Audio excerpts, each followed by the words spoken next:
Okay, welcome back to another live stream. It's going to be the usual, everything that's in the title. We're going to be doing a Go IDE, talking about something called Asciicinema, which is pretty interesting. We'll be answering chats, so if you want to say something, ask questions, whatever you want to do, I'll be interacting with the chat here. Probably going to do a poll at some point, working on a new slogan for LunarVim for the website. And also, if anyone's interested in writing blogs, they can be short, they can be long, you can shill whatever you want, you can put your GitHub profile there, you can do whatever you want to do with it. And I would just like to keep it maybe focused around, it doesn't even have to be LunarVim focused, it could be like NeoVim, LunarVim, just kind of like Vim focused, because we're on like a Vim website. You love blogging? That's great, because we're going to need a lot. I mean, I'm going to get as many bloggers as I can. I'm going to open up the blog to the entire community, and maybe we'll try to do like a newsletter thing from there as well. So if you're interested, ping me in the Discords and the Matrix and all that good stuff, and we'll talk about it. So before we get started, and as people kind of roll in, I'm just going to go over some of my socials and things, and then we'll do everything, hopefully, that I set out to do in this video. Alright, so chrishatmachine.com, socials, all the stuff here, join the Discord. I post when I go live on Twitter, obviously YouTube, and the project you're probably looking for is LunarVim. I haven't had a blog in a long time, but for the blogs that I do have, a lot of them are here, and I need to go and add my old backlog to this website. And hopefully I can start blogging about things again in the future after I'm done with this whole LunarVim release. The YouTube channel, if you're not subscribed, please subscribe. And then also you can join as well if you would like to.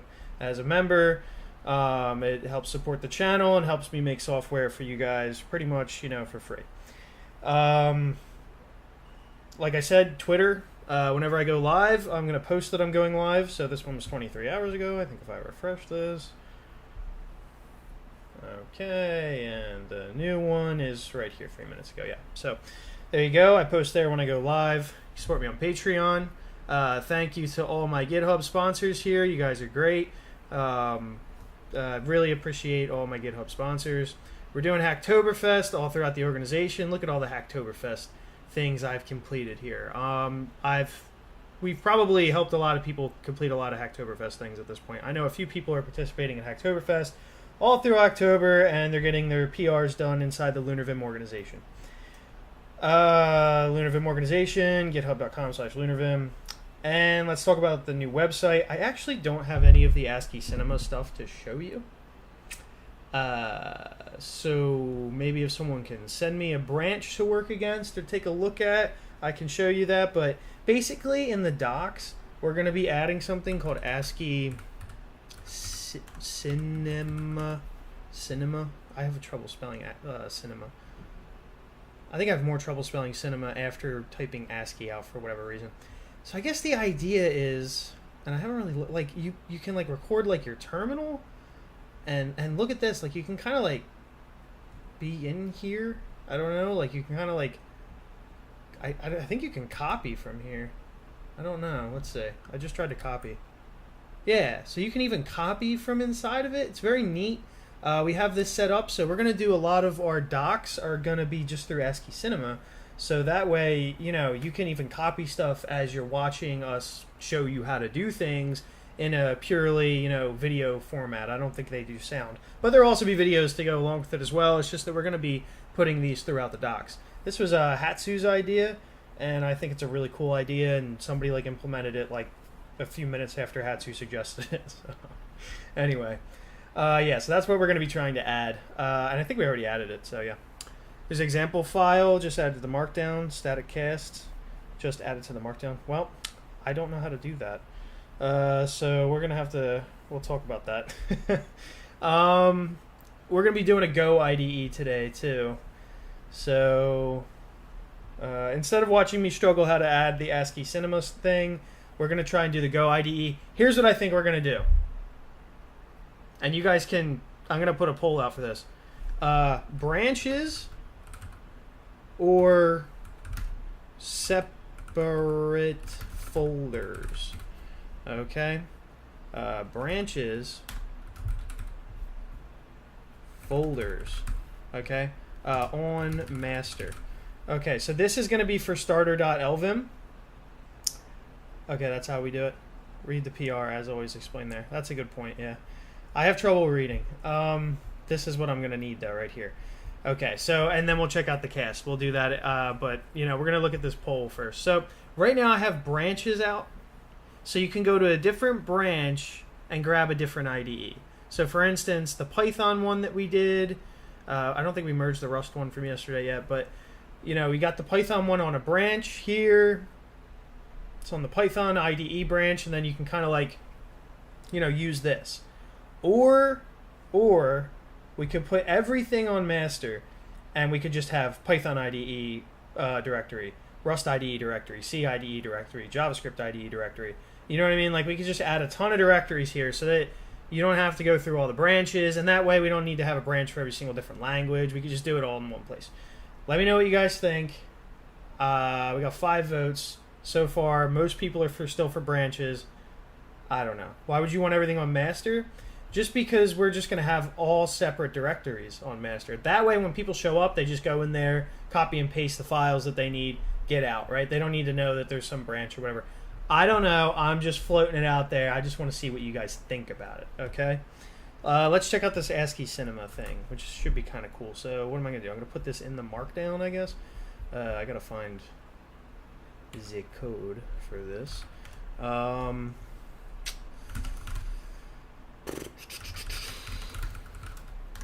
LunarVim.org, and in the docs, and in, let's go inside of installation, and we'll go under install. Why not? And then we'll add this.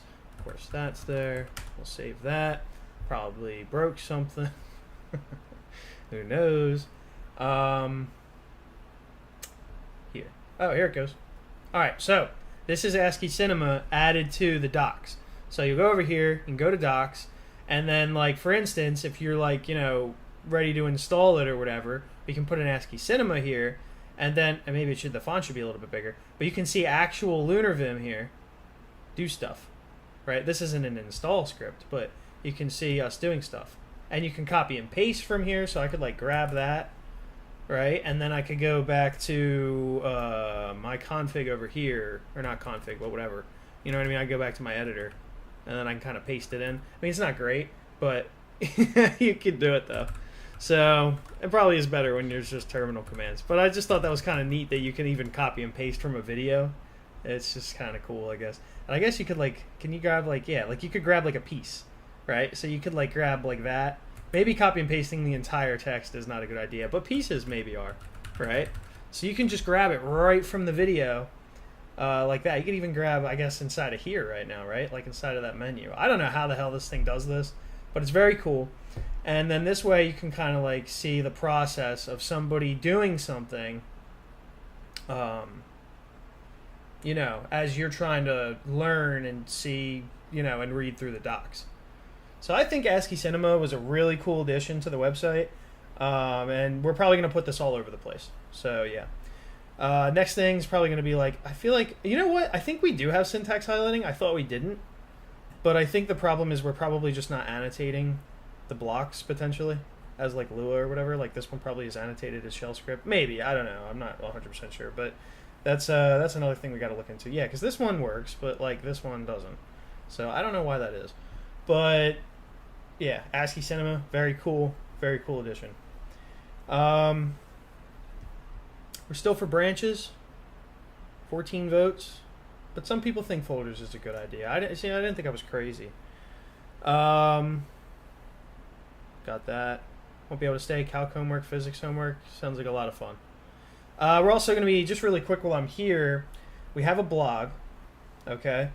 And what I want to do is maybe put, like, if somebody wants to, and this person may not even be in the stream right now, but if somebody wants to put together a newsletter that you could release like monthly or weekly or something, just about the NeoVim space or LunarVim, it just has to be Vim related, I guess.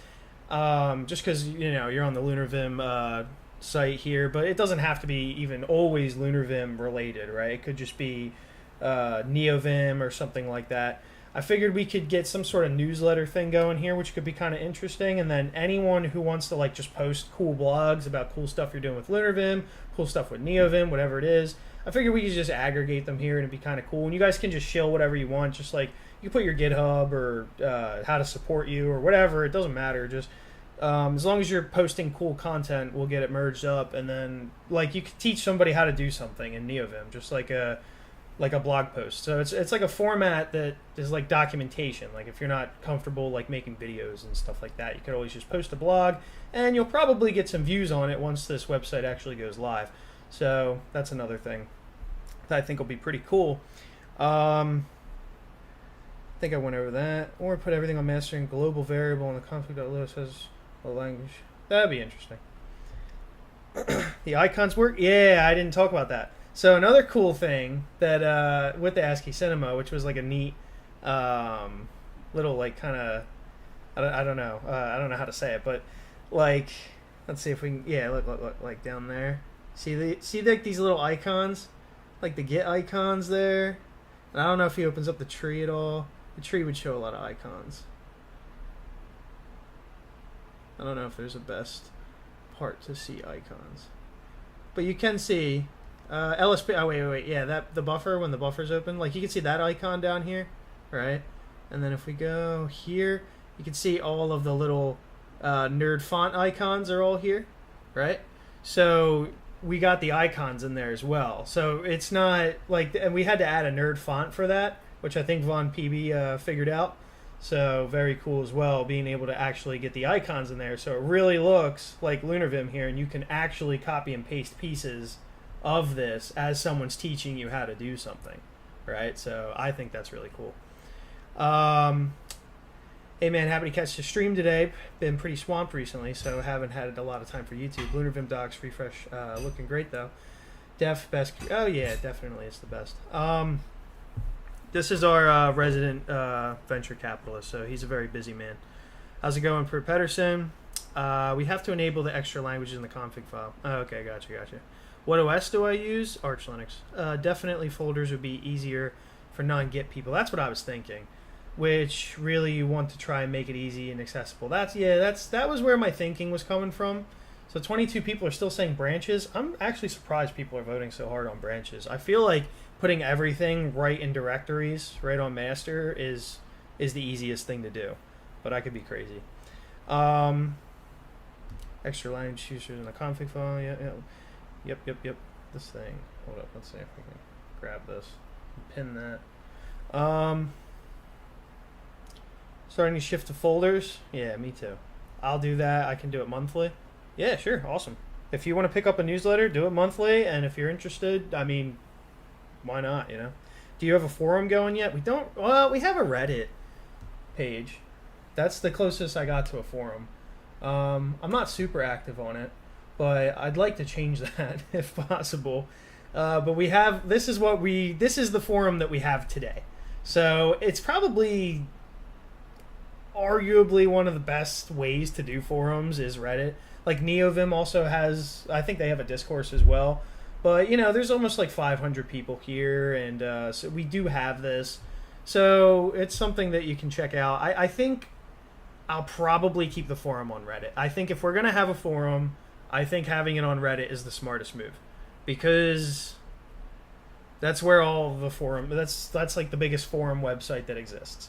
So I don't want to like get too crazy with anything. If there's already like kind of a ready-made solution, people are already using it, people are already asking a lot of questions about LunarVim here anyway. There's a lot of LunarVim content here already, so people know that this exists. So we might as well just keep this here. I'm thinking we're gonna stick with Reddit. Unless we can get it on the site. If we can get it on the site, then that would be awesome. I'd like to get it on the site as well. We could have a featured plugin for the month. That would be interesting. It uses my terminal font. I can't use my terminal font, can it? Nah, that's a different terminal font, isn't it? That's not my terminal font. Be cool if we can use Vim mode when selecting for Yank. That would be neat. I don't know if you can, but it'd be very cool. Yeah, I guess we could look into it. How's it going, Vitor? We're gonna be taking a look at Vitor's Go IDE config today. These are turning into IDE config roasts though, so be ready.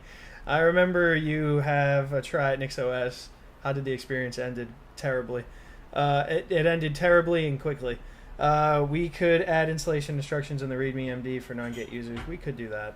One thing I've learned in business is if you want to scale, you have to appeal to the biggest possible audience, meaning you should try and make it as easy to get into with a super high skill ceiling. Right. This is in defense of folders. I know. I'm a folder apologist. Okay, I like the folders. Reddit's good. Yeah, it's not great. Plus more immediate combos still happen. Yeah, so that's why we have the matrix in the Discord, is for like quick conversations and stuff.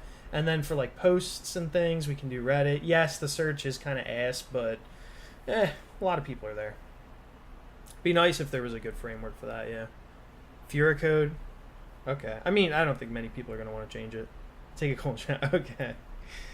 All right, so let's get started on this. This is cool, but I'll leave it in there for now until I pull it again. Every single time I pull it, there's like a new awesome feature in there.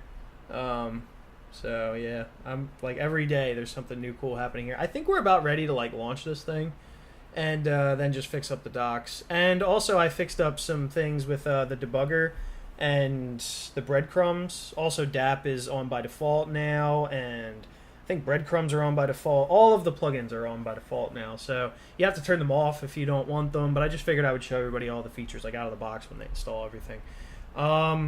And it's so easy to turn stuff off. You just set it to false, and then it's not even compiled. It's like it just disappears, right? So anyway, now where should we begin here? So what we're gonna do is go to config.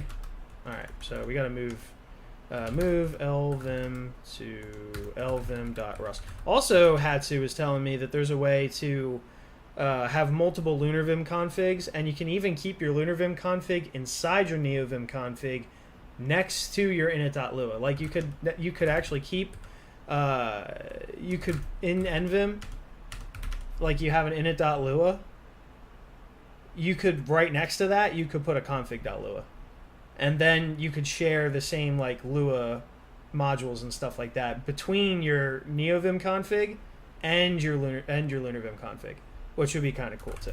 So yeah, anyway. But we're not getting into that today. That'll be a more advanced discussion for when Hatsu actually explains it to me. Now, let's go to the starter. Okay, do code. I don't know that much Go. Git clone. Let's do move starter.lvim to lvim. All right, and then we're going to do git checkout Go IDE. Oh, I do this every single time because I think it's like a brand, like they're never mind. So what I need to do, oh, I got more PRs against this. Elixir, yeah, okay. A lot of people are getting into this. It's going to be hard for me to keep up with all this, but this one I'll do today, but then I really need to get LunarVim out with 2.0, and then I'm going to come back and finish up all the IDEs and stuff. So we got 5 files. We'll see if we really need 5 files. We might not need 5 files. Yeah, and then there's some things I can already tell are going to have to go here. Get ignore. Yeah, that's good. Ignore that. Let me come to the conversation here, and we're gonna go to this.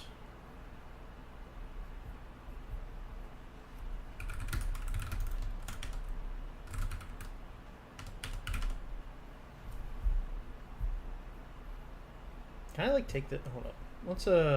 Let's take this, shoot it over to 1.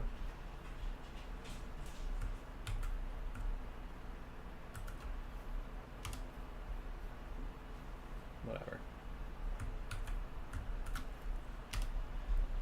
Okay. Now, I think we should basically be good to go. I don't think there's anything else to do. So let's see if it breaks right out of the box. Yep. Spawning language server command, Lua language server failed. That's my own fault because I already had that set up. So it may actually be okay. Alright, so I'm going to do a Packer sync here. I might just be able to save, actually. See what happens. Nope, we're going to do a Packer sync really fast. Remove, yeah, we got to remove all this other junk from Rust tools from our last IDE. What's it complaining about? I think it's still the invalid argument. Oh! Move starter.lvim to lvim. Now let's see what happens. Hey.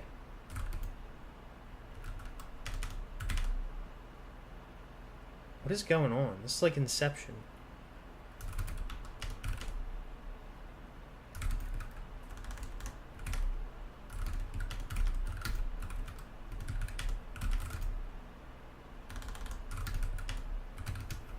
I don't know who did this. Move starter.lvim to lvim. Oh. Do I already have an lvim directory? Is that what's happening? And then no. I don't know what happened. Okay, let's do it.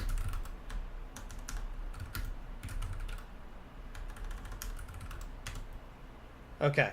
Spawning in progress for GoPLS. Spawning language server that failed. That's okay. It doesn't matter. That's expected. Okay. We're installing nvim dap go. And it's either not installed, missing from path, or not executable.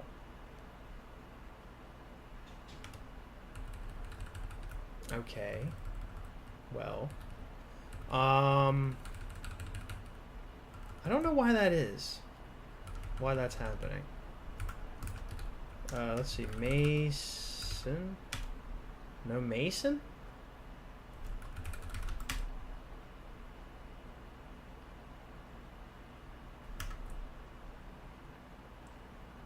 Alright. I have a deep confusion about what's happening right now. .config lvim. We did install the Go stuff, so we know that's all correct. But we're not loading things. Let's do a Packer sync now. And then we're going to do a Packer compile. Are things better? Definitely my internet's fault. Okay, I think we're back.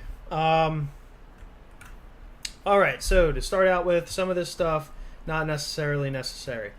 We don't need this, we don't need this, we don't need that, we don't need this. Alpha, we don't need any of this, because that should all be active by default. We just want to stick to the Go stuff. So lvim.builtintreesitter.go, yep, that's good. Lvim show highlight equals true, that should be true by default, so I don't think that that matters. If that's not true by default, then we're doing something wrong. DAP section, that doesn't matter because DAP is true by default now. No plugins? That seems odd. Format on save is equal to false. That should be false anyway. Go IDE config, use simple, format on save is equal to false. Oh, you have two different ones. Look, we're going with the hard one. So let's see. This one is the complex one. Oh, okay. Here's the plugins and stuff, where we have go.nvim in here and GUI hua lua. Okay. And then in simple we have this one. All right. So we are going. All right. This is good. This we can use, but we're going to try and mesh this all into one thing. I don't think we want two separate configs. I think we want one, and then just one opinionated one that the person should be using, in my opinion. Opinionated, in my opinion. Because if they're smart enough, they'll be able to figure it out. So if we think that these plugins are useful enough, we should pull them in. This is the complex one, and the simple one, what do we got? We have nvim dap go. How come nvim dap go is not in this one? Or is the complex one, does it also load after the other one? So it does the simple one. Oh yeah, and then it loads after. Okay, so we're going to build a lot of the complex one into the simple one. And then we're just going to have one, and then we're going to do it all right in this file. That's the idea. So that other stuff didn't matter. But as it is right now, why don't we try it out? So we have use simple, and this is funny. Okay, if not use simple, then use complex. So why didn't you go with like a true? Like, why didn't you use complex, and then like, you know, and then you know, like, anyway, if this complex, yeah, right. Yes, do the thing. Okay. So now that removes mvim.go. That feels silly. Oh, I think the reason it's doing that is because it's got two. Yeah, this gets over. No, not that. Where am I? Yeah, this gets overridden, or at least it's getting overridden somehow. So if we go back into the complex one, we're just gonna pop that in there for now and make sure that everything's cool. Did I just see 2 status lines? I better not have seen 2 status lines. That wouldn't have been your fault. That would have been like just some stupid bug that keeps rearing its ugly head. Okay. Anyway. Now we got all the Go stuff. Now you sent me some Go files. Let me see here. Jeez. Let's see. Yep, okay. End the poll before people start changing their minds. Uh-oh, folders are winning. Folders, not winning, but folders are gaining. This, is, by the way, is a poll to say whether or not all the new IDEs should be in their own branch, because I know a few people rolled in since then. Should they be in their own branch, or should they be in their own folder? That's the idea. Okay? That's what this poll is for. People are up. People are more heavy on the branches again. I just don't get why. Yeah, you should definitely launch the site soon. At least it's better than the current one, so who cares? Yep, I agree. I know, it's great. Just changed mvars in the script. Apparently, yeah. Gonna be honest, don't think I've ever touched Go. Yeah, I've touched it a couple times. Yeah, I'm big on that too, but, you know, hey, what are you gonna do? A lot of people use the language. I'd rather use Go than Java, to be honest. Did you figure out that you can set up insured installed for Mason? No, I knew I could, but I don't know the command for it. So if you want to shoot me that would be very helpful. Friday repo with Go code. Yep, we're going to test that out. Hey, Chris, thanks for your videos. I set up Vim with Lua. I'm trying to put those Lua skills to work with 2D game dev. Interesting. All right. All right, so now we're going to grab his code down. And then we're going to take a look at this Go IDE here. Go IDE. Okie doke. Let's mention Discord. Yep, we removed DApp UI because we have DApp UI built in now. Use this to test it out. Okay, we got a to-do app that we can use. I think I have Go installed. So I think we're cool on that end. Let's go to 3 to do. Oh, actually, we can do this next to the chat. So let's do git clone. Let's not do it here. This is already getting to become an absolute mess. Git clone. What did I do? Did I git clone? Yeah, I did. All right. And that was called what? Go to do or to do go? To do go. All right. So we are in here. Go PLS is started already. Things are looking pretty good here. I remember these imports and things. I know that much. Can we format? Is formatting a thing? Formatting is a thing. All right, that's very nice. What else we got? So if I do like log. All right, we got all of our LSP here. I've always thought it was funny they went with the capital function for print here. I don't know why that's the case, but it's interesting. Okay, so we got that going.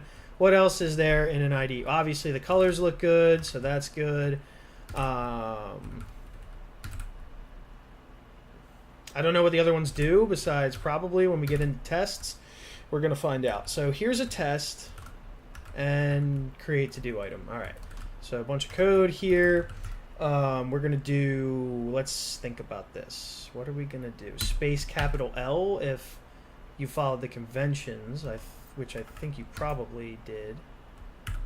Okay, so it looks like some of the debug stuff is in L, which is interesting. There's one called debug test. So why don't we try that? No such file or directory. All right. Well, we started. How come everything didn't start up the way I would expect? Well, here's something you can see that I worked on. I put the little titles here, so they're all there. Who's this Zen guy right here? What is this? This is funny. I like that. All right. Anyway, I don't know why he's here, but I'm sure I'm gonna find out. So we need to figure out why this stuff's over there and not over on the other side. But this has been probably one of the better starts so far.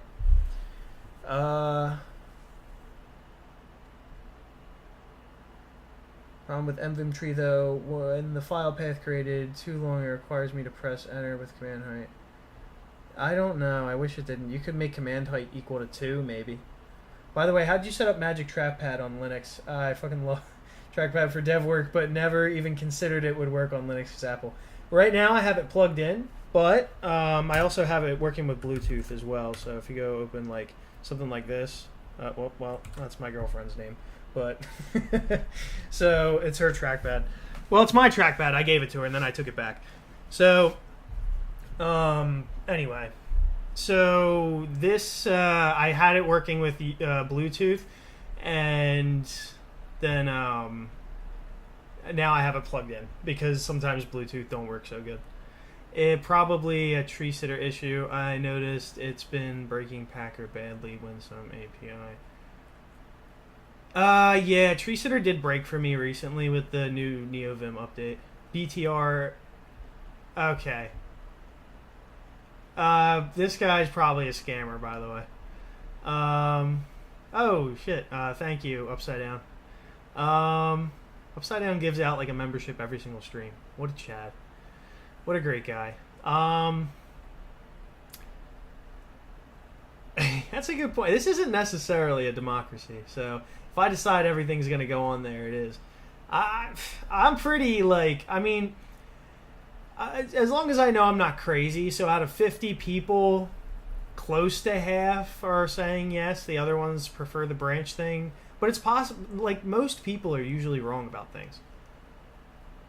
Yeah, the complex thing is what I think the better move is written in Vim script, and this one I use is fully Lua plus some really good binaries. Oh, okay, gotcha. We'll take a look at them, too. Yeah, it's not a map. And PR description, who cares? Yep. Yeah, this is a monarchy. Make for every IDE binary, for instance, for Golang. Oh yeah, that's something that I think is a cool idea for. This is what I wanted to do with Hatsu. Just tuned in. Can someone tell me why the IDE setups are separated, not part of the base LunarVim? Because there'd be too much code to take care of. It would be just a stupid amount of code, and it would be stuff that some people just don't want. So that's why it's not there by default. Right. No, none of the R word is banned today. In Go, capital func means it's exported. Oh, okay, gotcha. Matt got the membership today. In Go, any function with capitals is exported or public. Interesting. Yes, the new machine army. That's the term. The Zen guys because of the extra Go.mvim plugin, which contains all the extras, I believe. Gotcha. I know. Whoops. Lucky is not right. I pinged you on Discord about how to set up Mason for Ensure installer. Oh, apparently, set up Mason for Ensure. Oh, okay, cool. Apparently, it's just configured for Mason LSP config. We have the wrapper controlling the installer. Do we have a thing for this? Does this works?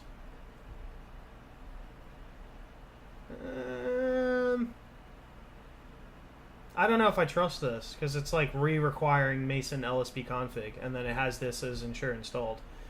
I feel like we're just overwriting the ensure installed list.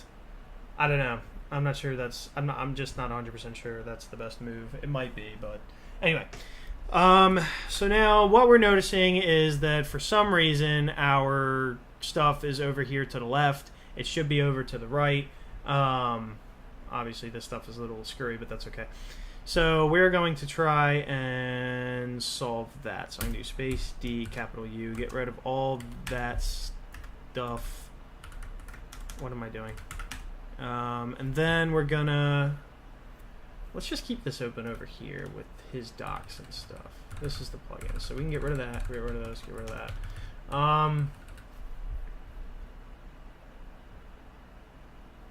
Go, we'll download dependencies. Okay. Yep.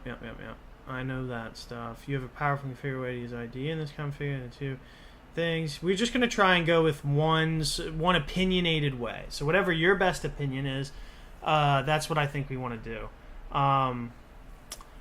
IDE, because we already have a pure Go IDE, like LunarVim already kind of is that, like you already will work with Go, but we're trying to here give you that like weird extra experience that does cool stuff that you know, you might not have known about. One of the popular, more complex is Vim.go. While it is compatible with NeoVim, it's maybe written in Vim script. For this, I chose go.mvim instead, as it's written in Lua. Why don't we try to stick with the Lua one? I don't know if Vim.go has anything special going on inside of it. Do we have Vim.go anywhere? This is mvim dap.go. Oh, is this because they have their own dap thing and it's overriding how I do things? Probably it is.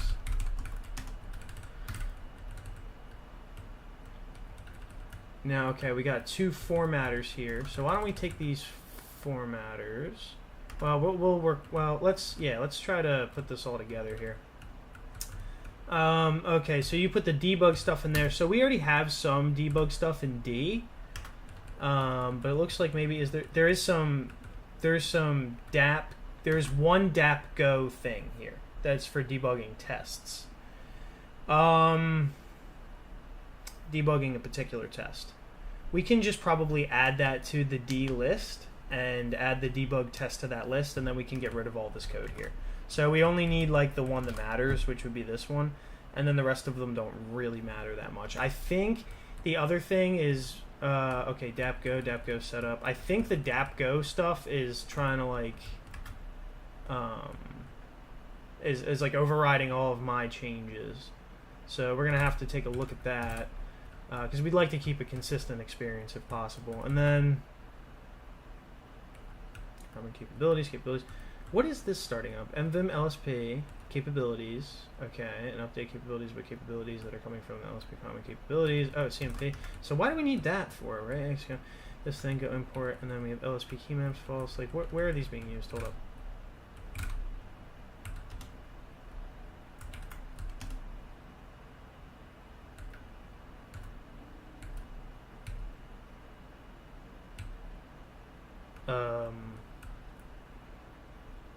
I don't think we need this. I'm not sure this is doing anything, because we're not passing it to anything. Ray go mvim. Okay, we got go pls go import command can be blah blah blah blah blah. Okay. Wait, it can be that default or go import. Okay.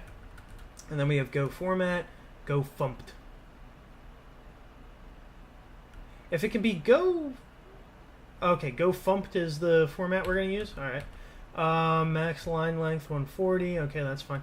LSP key maps, his fault disables their specific key. Okay, that's probably fine. DAP debug set to false to disable DAP. Oh, here we go. There's their GUI. We're just going to set that to false because we already have it built in. We don't know if we need that, but we'll see. Now, this is the DAP-Go thing. This is RayX's stuff. If this is DAP... Oh, okay. That probably just sets up the paths and stuff. Why don't we... We can. I don't think any of this stuff is really Go related specifically, except for the test. So we can toss everything but the test. This is a format on say autocomment, okay. And so I always forget how to set this thing up. But we'll remember. Let's do LVim dot built-in dot which key dot mappings dot d then do like this t. Okay, and then we're gonna say equals, and we'll jump to the front here. We'll get rid of this and format. Well, we can't format. We're missing an end. Where are we missing an end at? Who's got a problem? End compare. Missing the end of the function, and that's because this ends this function. This ends that if statement. This ends that. Is it really missing an end? Are we sure about that? Alright, someone point out my bug there. Scala IDE branch. I will try to, but I'm going to try to get the other stuff set up first. Servers only. I'm talking about linters and formatters as well. Use WesTerm to run the LVim render font very well. Maybe one day we'll try out WesTerm. Code folding is working on LVim. Yeah, it should. I tried it before. It does. If you want complex plugin, formatter is not needed because the plugin literally has everything. If you use the complex plugin, the formatter is not needed because. Okay, interesting. Gotcha. Set up in the plugin page, I believe. All right. You need to decide if Go FMT is configured through nulls or Go NVim. We can see. Oh shit. Our venture capitalist. Thank you. Thank you so much. Alright. Gotta go head to a meeting, but it's been a pleasure as always. We'll try to tune back. Alright, man. Gotta go listen to one of our partners thinks it's a good idea to get involved in modern day Ponzi schemes. That's hilarious. At least I know that all this this shitcoin craze is gonna come back. Right. Function start needs the end. It has an end. It has an end. This is it corresponds legitimately with this. No, does it not? Wait. Oh. Yeah, whatever. I knew that. Nah, it was me being stupid. Wow. Thanks, man. James is a Chad. Upside down, you're also a Chad, but you disperse your Chad through all my streams. James just comes in and nukes one particular stream. What VM is that? I think this is a better version of that. Let's do replace pin message. There we go. This is, yes, well, right here. Look, say it's actually a compositor. So now we're going to keep going with what we have here so far. We got all this. It's good we're using P calls. We got this now, so we're going to add the T there. Let's go back and see what happens. I don't know if we're going to have to set this up because I'm not sure that it knows. What is this? LSP manager require LSP manager. LSP manager set. Go PLS should just start by default. Now, okay, you're putting some settings here. Maybe we'll leave that.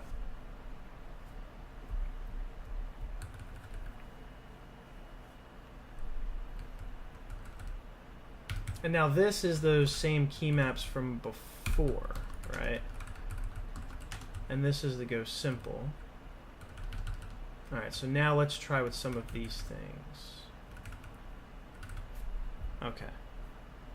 Now let's do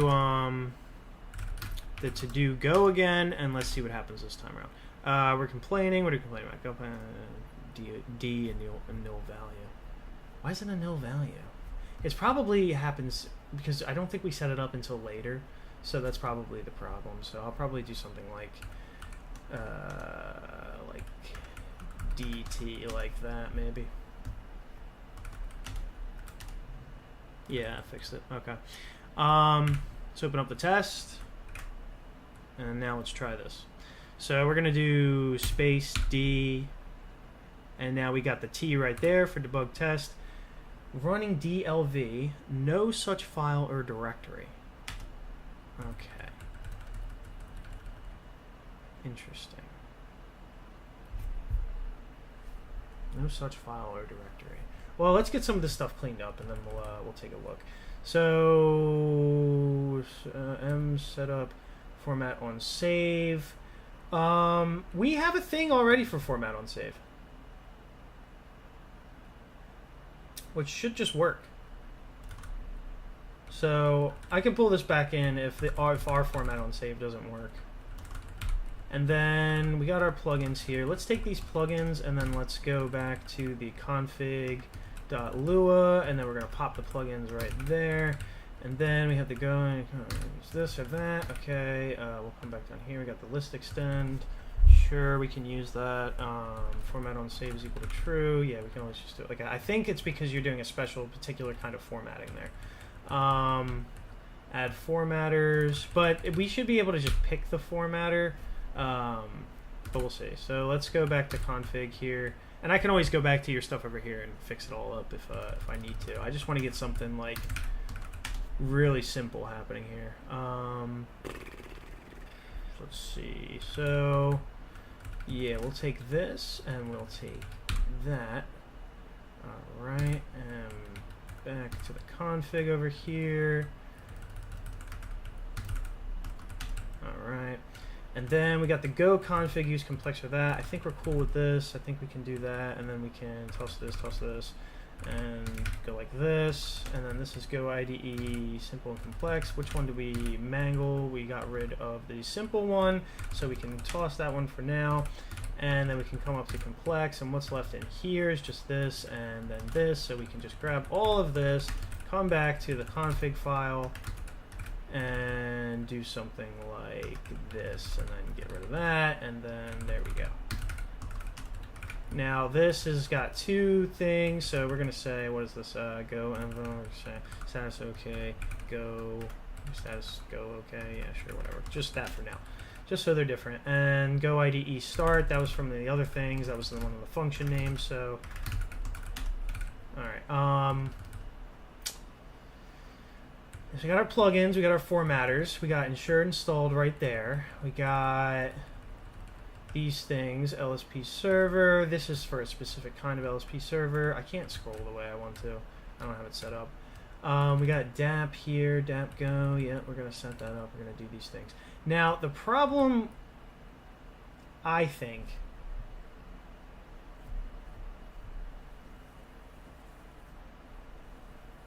I'm curious what this thing does with DAP that we can't do with DAP. So let's go take a look at some of these plugins. Which key stuff? Start function, auto command, separate. Yeah. Is there a page to view all the keybinds?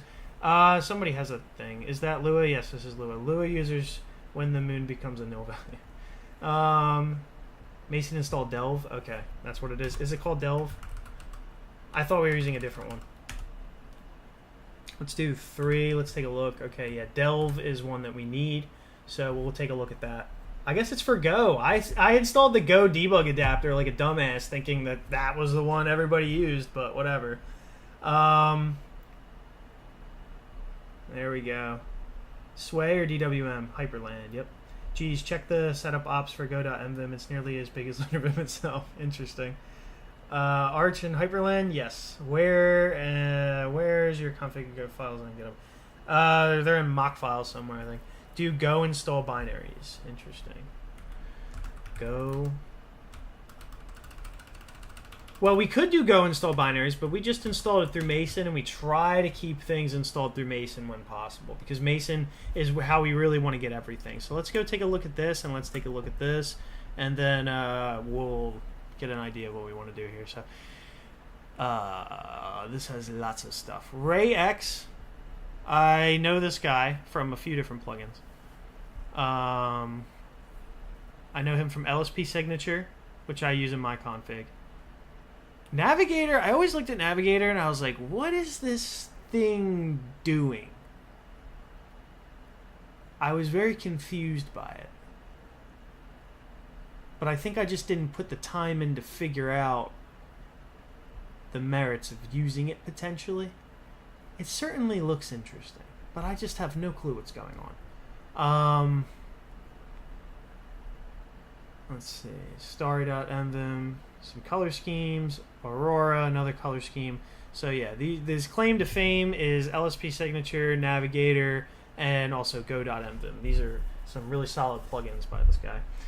Alright, so Modern Go NeoVim plugin on TreeSetter MVim LSP DApp debugger is written in Lua async as much. So, okay, what's the difference between if it does DApp debugger, then why do we need this, and who is this guy, and what if he does? Go to one. Okay, he's got a text editor, I guess, created in NeoVim that's all about Go. DApp Go, MVim DApp Go. Okay. Now this is an extension for MVim DApp, providing configurations for launching the Go debugger delve and debugging individual tests. So maybe with maybe it depends, because these guys, there's a little overlap between these two, right? So maybe we want to use this guy for debugging and this guy for other interesting things. Launch.json, .go NVim, async jobs with libov. Syntax highlighting and text object. Native TreeSetter support is faster, much more accurate. Theme support TreeSetter. Okay, all the go to reference implementation definition go to. Okay, we might want to overwrite some of our config options for that. Runtime, lint, vet, compile, because we did that with Rust, and that provided some more rich hover docs and stuff like that. It was able to provide some things. Delve, debug. Okay, it looks like Delve is kind of the standard. The other one's apparently garbage, so we shouldn't be using that.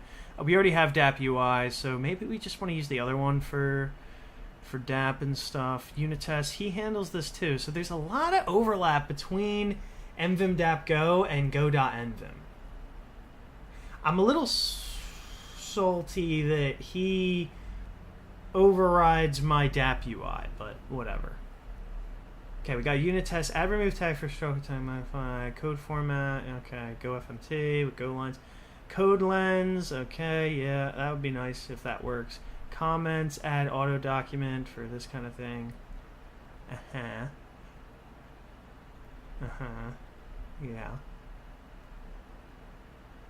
Okay, so this the Ginkgo Rich Go inside FlowTerm to enable FlowTerm.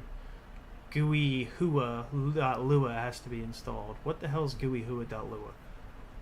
This is also by RayX. Okay, let's go find out also what that is. GUI Hua.lua. Where's all the GUI Lua stuff? Oh, there it is. Okay. Okay. Oh my goodness. This is lots of stuff. That will be the last of your concerns. It's going to override control a lot of things. Maybe we want to stick with just MVim DApp Go then, and then call it from there potentially. Because I've noticed this guy's very in depth with things. Like, in my opinion, potentially a little overcomplicated.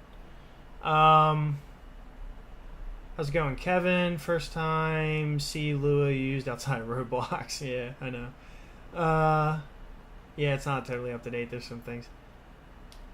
Right. Simpler, complex. Right, yeah, that's why we got to choose. We got to choose. We got to choose one and then provide it and make it very simple for the layman to look at in one file. That's kind of the idea.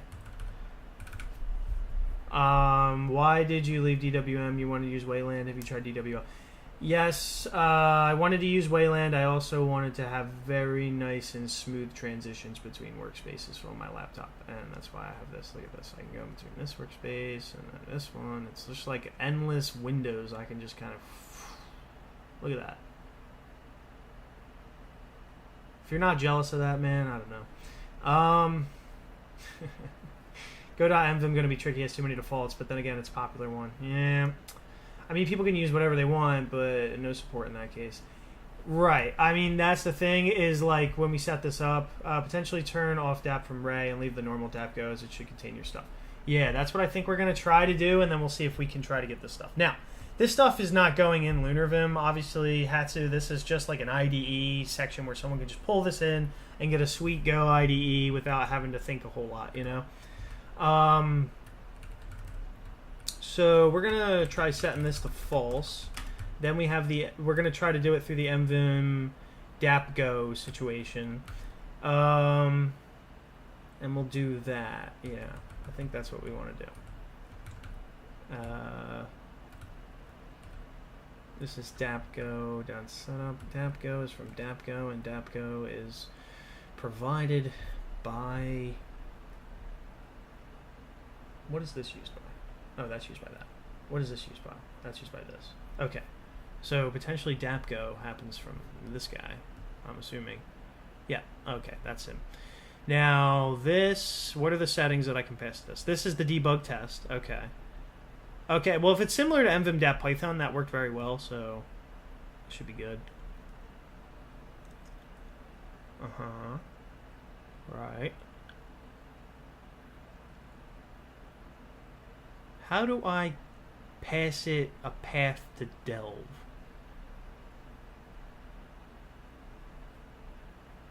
Or do I even need to?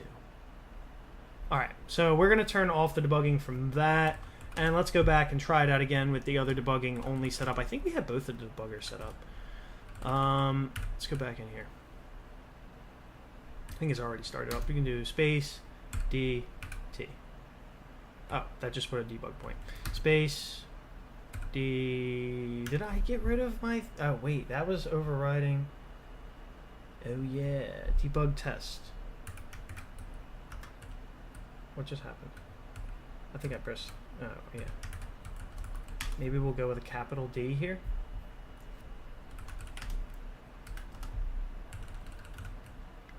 Space DT, space D, capital T. Not an editor command. Go debug test. Okay. That is from the other one then. Oh, I got you. I think you were. Yep. Gotcha. I'm using the other one. Let's try and use this one. We need Lua. This. And then we need to go to there. Alright. That should do it. And we'll come back down here. And we'll do space DT and then space D capital T. It says it's starting. Okay, DAP. Adapter okay, things are looking better though. This is a little, but that's just because I didn't have it as full screen anyway. It's hard to, even VS Code has trouble, I think, with these, having all these things open. All right, but this looks good, and you can see the new titles that I have here with the WinBar stuff. So we got little binoculars for watches. We got this little stack situation here. We got a little bug for the breakpoints. We got a little microscope for the scopes.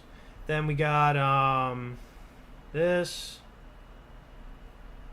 So, oh, you could do delve help. That's pretty cool, although I don't think that's going to work.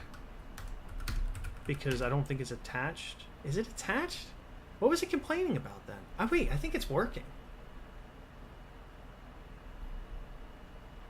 I think it's working. Why is it complaining?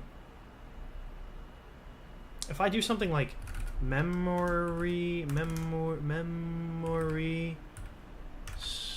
storage. If I do, how do you print things in this godforsaken language? Print like that. Unable to evaluate. What was the thing? Log.print maybe? I mean, I probably would have to pull it in. Yeah, I'd probably have to pull it in somehow, like into the thing. But that's fine, because we did the thing there. So we could do a watch expression, potentially. You know what I really want to set up? I want to set up a command where I can come in here and be like this, right? And then I can just do like tab, new, and then space, and then this. And then I get it nice and big. And then I can do tab, close, you know, and then go back there. All we would need to do is when we find ourselves in this particular file type, we just press, like in normal mode, you could just press like capital, or you press enter, maybe you just press enter in here in normal mode. And then if you, well, maybe not, because maybe it does something else already. Never mind. Maybe not enter. Maybe tab inside of here in normal mode, right? And then it'll make a big tab for you, right? So the same as I just did. So then it's like, oh, okay, now I can see what's going on in here. It's like a bigger buffer. I can like go take a look at what's happening. And then when I'm done, I can do like a tab close and be done with it, right? So I think we should set something like that up. I mean, it's working. So this is good. Yep, we got the long thing. That's actually, this is a feature, not a bug, that it like expands so you can read more of it.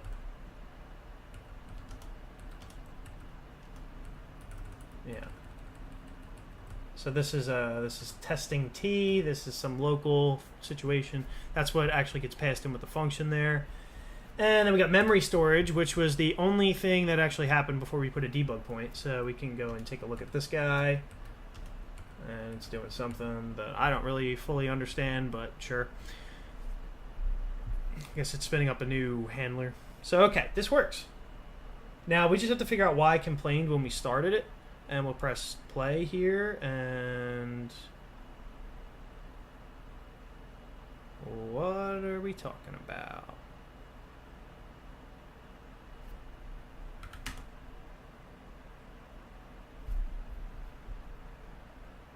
I'm a tad bit confused about like what it's doing, because it feels a little confused. So that's another thing we're gonna have to solve. Like we're getting pretty close here.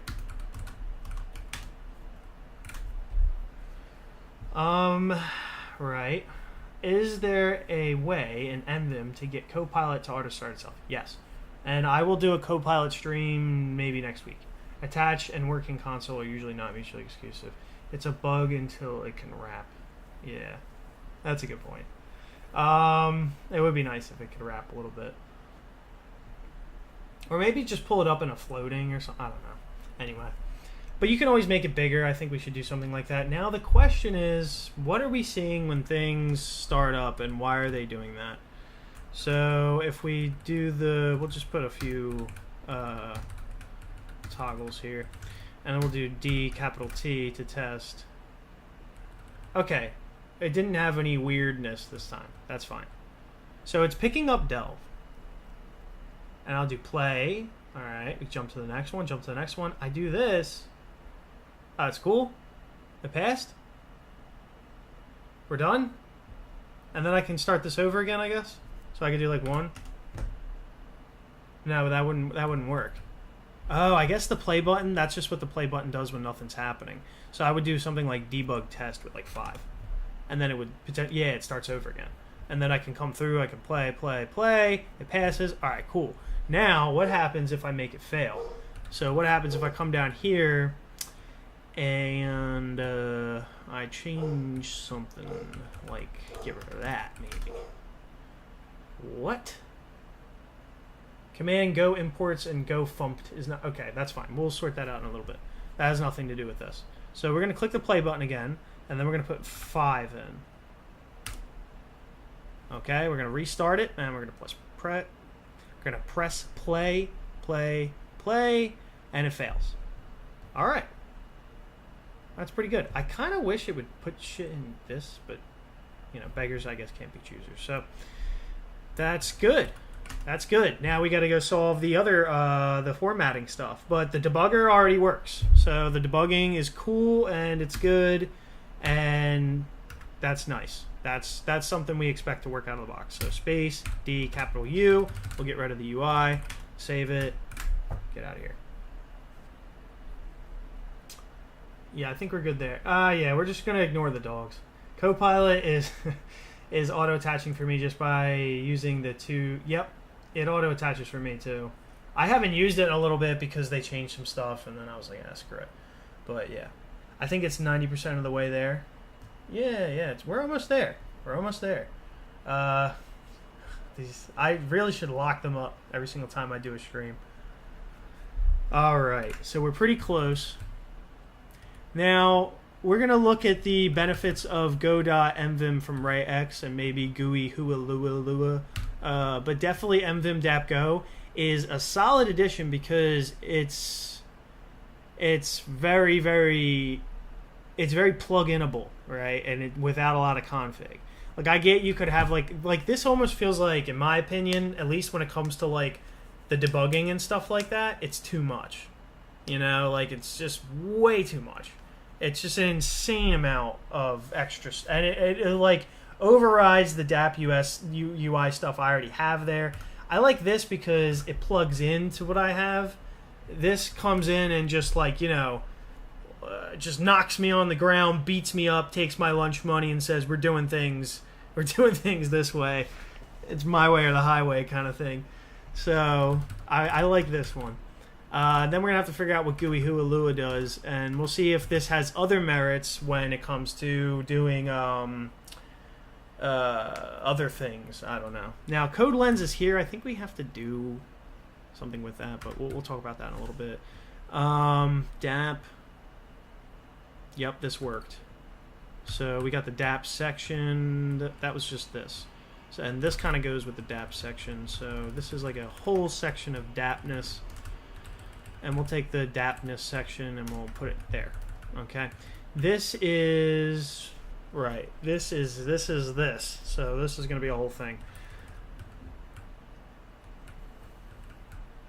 Now we have formatters. We have Go imports and Go fumped. Now the problem with that was I don't have them installed. That's likely the problem, at least. So if we go and take a look at 5 for formatter, we look for Go. Yep. So we got Go fumped, Go imports, import revisor, and lines. So we're gonna just install all these just for the hell of it.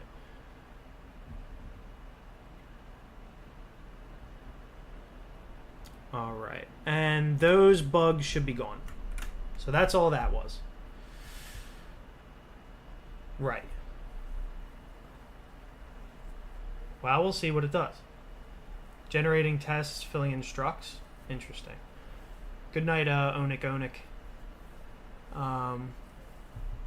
We'll take a look.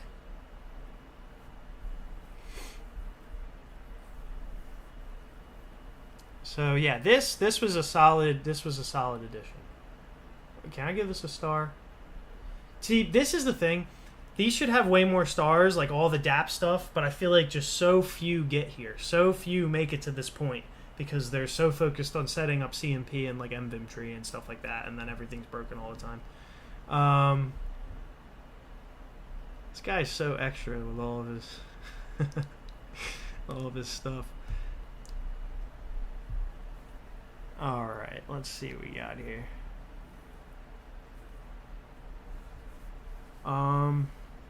Yes. Turn to Go PL's rename, supports rename across packages. Note, use with care. That kind of scares me a little bit, but all right. It's kind of nice to have. That would be, I guess, a decent reason because maybe you'd want to rename across packages. Now these are LSP. We're going to keep them off, but we could probably grab some of them if he has them. Format on save. We already have format on save, so I don't. Why do we need his? Why would we need his formatter? Because we already have formatters. That if we want to use the formatters, we can specify formatters. That's not a problem. We can already do that. He's got Go FMT and Go imports. I mean, we got that. You know. I guess that does Go FMT as well. Plus, it does imports. So yeah. Anyway. So format on save is a thing that's already very possible for us. We can just do lvim.builtin.for. No, it's not built-in. It's .lsp. Format, or maybe it's just lvim.format on save. Yes. Okay. And we're just gonna set that equal to false out of the box, and then someone can just come in here and turn. If you just flick the one switch, and then there's really nothing much else to do. So this is formatters. Tree sitter. Plugins. Then we're doing an override of the LSP server. Hatsu, do you know if there's an easier way to do an override of the LSP server, or is this the best way to do that? If you're still here.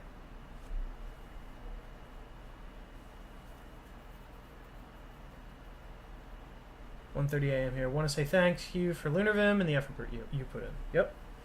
No problem. I enjoy doing it. Command snippets, you can specify a pattern for format on save. When you say pattern,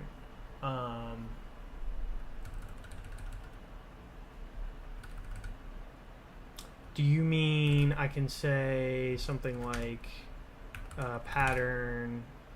I don't know why it's saying pattern tokenizer, but I would do something like this, and then something like dot or like star.go maybe, or something like that.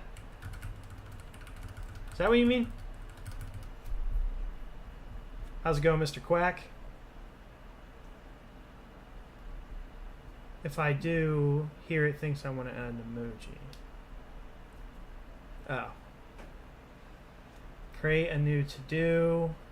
Yeah, those are probably snippets that we could potentially pull in. Do we have snippets with this? I assume we have snippets. If we do, let's open up the project again. Huh. Is that, what is that? What is that? I don't know what that is. It's neat. It doesn't tell me anything because I don't understand. Toggle GC annotation details. Garbage collector annotation details? Is that what that says?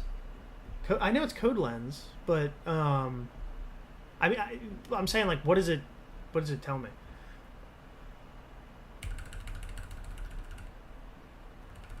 Everybody likes the rounded corners. Everybody wants to know. Yeah, garbage collector, right. So you want it, but how, oh, if I do LL? Ah. So the garbage collector can annotate everything if I come up here and do this. Look at that. It has a lot of complaints. So we can get stuff from the garbage collector here just by going up there and running the, that's pretty neat. I like that. That's a cool feature. Specify a pattern for format on save. It literally passed the auto command, but check the doc string for it. Okay. I forgot that we have a sane developer on the team who wrote doc strings. Pattern is a table. Well, to be fair, it's a table. I don't know exactly. So I think that it's probably good enough, right? Because it's a table, and I'm passing it a pattern of things. So I'm assuming that's what it does. So we could find out, actually. We could do something like this. Yeah, that works. And then if I open up different kind of file. I don't have one in here. Well, I guess maybe if I open this one up and save. Yeah, see, it doesn't try to auto format that. Yeah, okay, cool. Arch Linux, rounded corners are Hyperland, and yes, code lens, the garbage collector, right. You need to append the server you want to override to the skip list and then set it up manually. Ah. Yeah, we got that.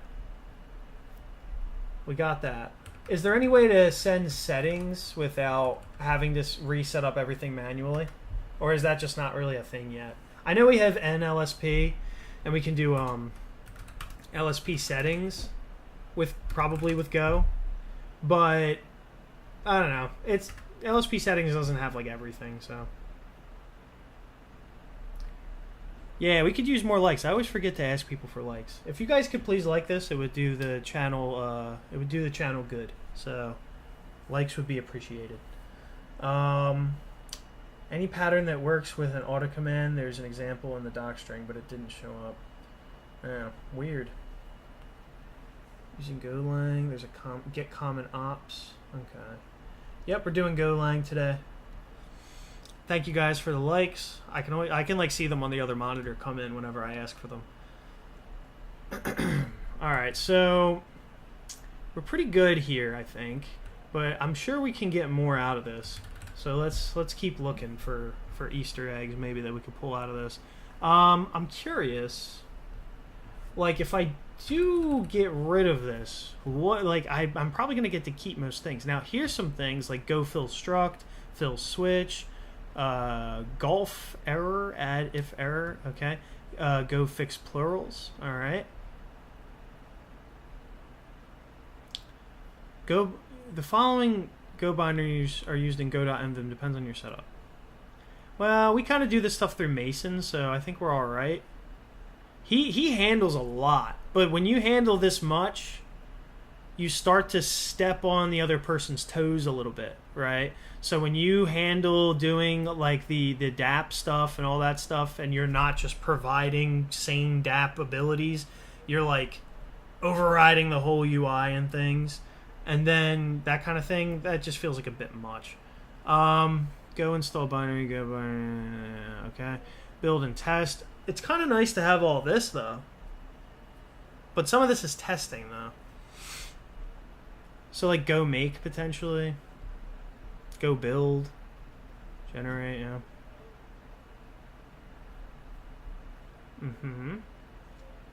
Yeah, we're going to stay away from doing unit tests with this, because we already have that working with the other thing.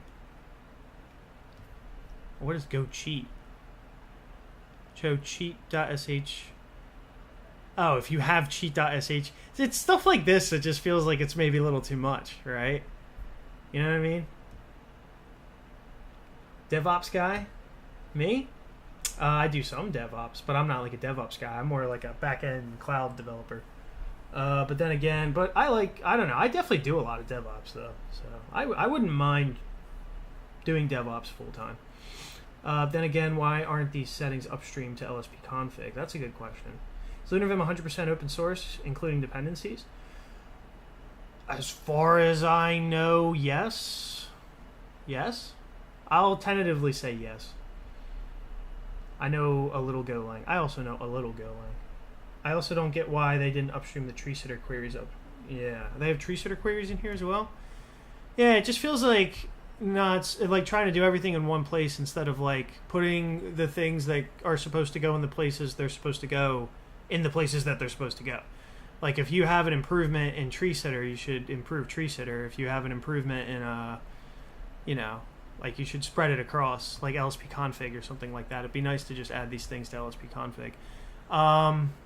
Go code len act. Code lens need to be enabled in Go PLS. LSP code actions, go code action. Okay, then we got lint. We already did DLV. Yeah. Moving from VS Code, go debug. Okay. The problem is when you have something that's this much, it's going to be hard for somebody to keep up with it all. Holy shit. Okay.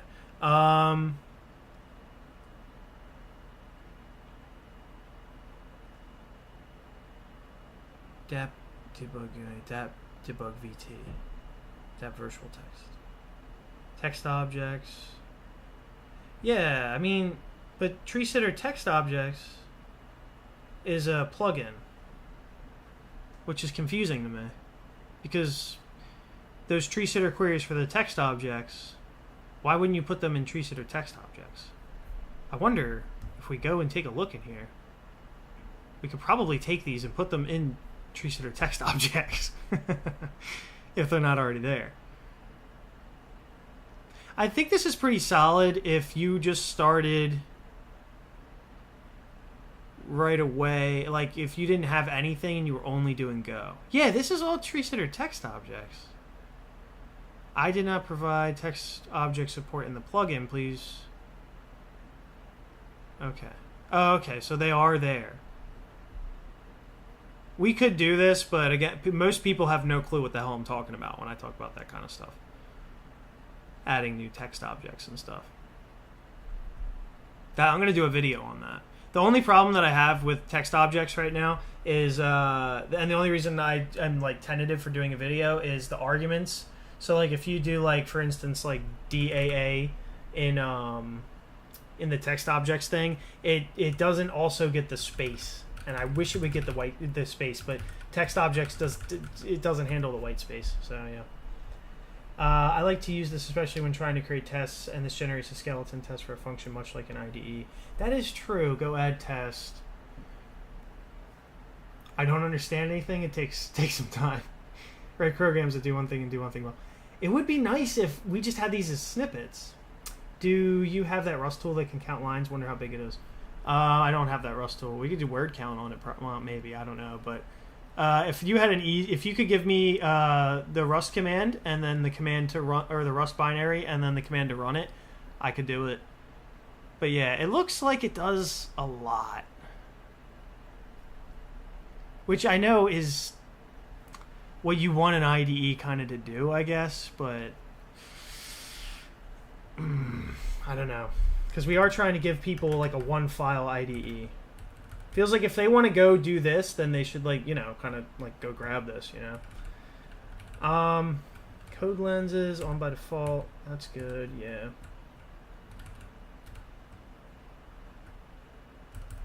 Like, if I don't have it, what do I get? I mean, I guess I'm missing snippet generation, right? Like the test snippet generation. That is nice to have in an IDE for sure.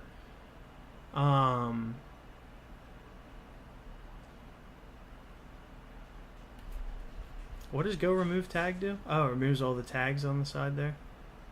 And that's a nice feature. The trouble is it packages like a lot of nice features with a lot of stuff I don't necessarily want. Maybe, does it turn off like the commands? Like, for instance, will it turn off all of the testing commands if I turn that part off?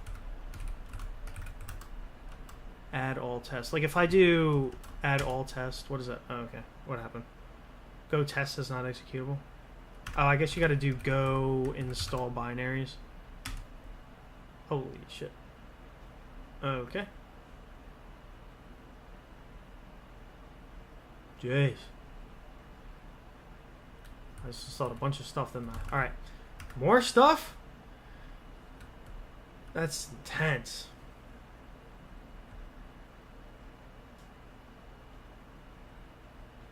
Alright, but maybe it's useful. Now if we do go add test, add all test. Well, I think we already had that. So we already had this file. So what if I take this file and I blow it away? Stop complaining. Go add all test. I mean, this is kind of nice to be able to do that. Yeah, that was kind of tough. You just copy the snippets. Yeah, we could just go get the snippets. Where are the snippets? Snips. All. I mean, we could gank these snippets, and that'd be pretty much it, right? Yeah, these are the snippets. Those are subtests, CMP. Yep. Yeah. And we already have Lewis snip. So we could kind of like take this code, go and put it in our own plugin, and just have we just call it go snippets. And that's another thing, is like a lot of the binaries and stuff like that he's handling can be better handled through a more general plugin like null.ls, and can be better installed through like a more general plugin like Mason. Instead of like, it almost reminds me, I knew this guy who rewrote at least the modules that he needed over many years when I worked at Lockheed Martin. He rewrote the entire math library in like C++. So like he had his own standard math library with his own vectors and his own stuff all over the place. And he, you know, I had to use it, and then I was just like, it was intense because it was written by one guy, you know. I miss MVim. Let me download it again. Yeah, MVim's a good time. LunarVim got me using Vim. I love it, but I only just learned to use Mason install to install formatters and stuff. I think that kind of stuff should be in the README. It will be. It will be. 5 a.m. It's 6:40 p.m. here. Toki. I don't know what you mean by that. Is that what it's called, Toki? Lock.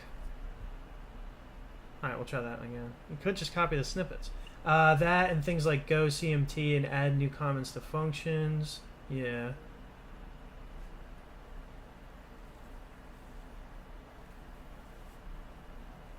But all those things are actually using binaries created by the Google team. Go fill struct to fill an empty struct. Yeah. Wonder how many of those I missed. Yep. Right. It's not all by Google. Just found out. Okay. This is a tough call. This is a tough call. Are you guys still on branches? 102 votes.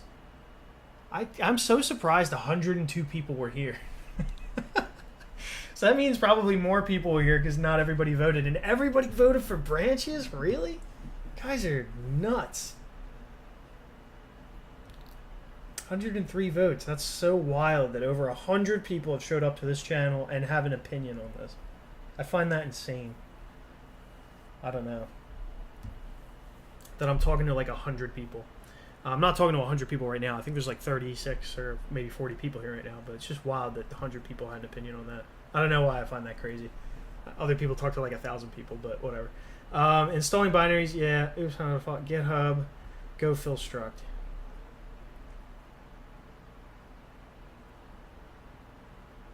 I know. To files though instead of folders? That's a bold idea. Now, if we only have configs, then it's fine. But some things, like the Java one, kind of require an extra thing. Do you speak any other languages than English? No. We can have them under after plugin lang.lua. That'd be interesting. Using the FT plugins instead. Oh, and like start all this stuff up depending on the plugin. Yeah, that could be neat.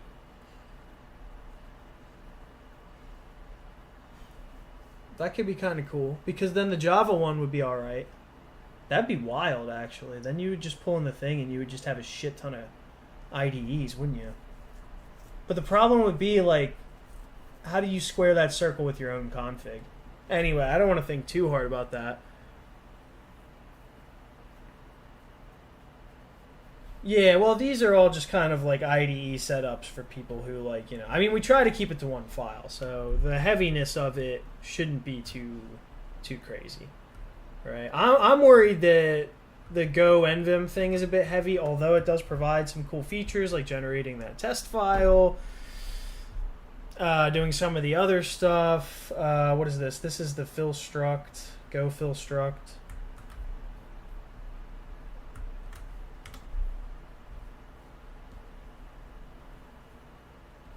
Oh, this is in Emacs.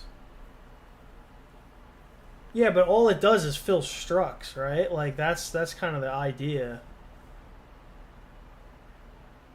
Is that it does one thing, right? Which I like. I don't know. Not everything only has to do one thing, but I don't know.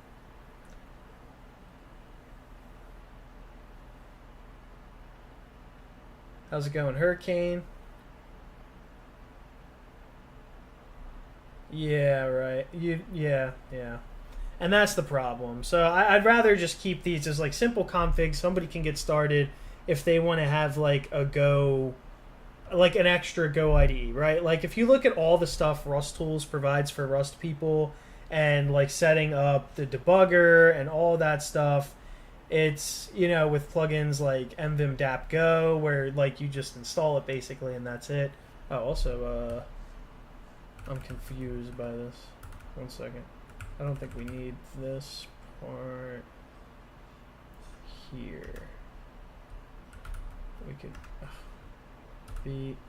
1 second. BF and then comma. What did that do?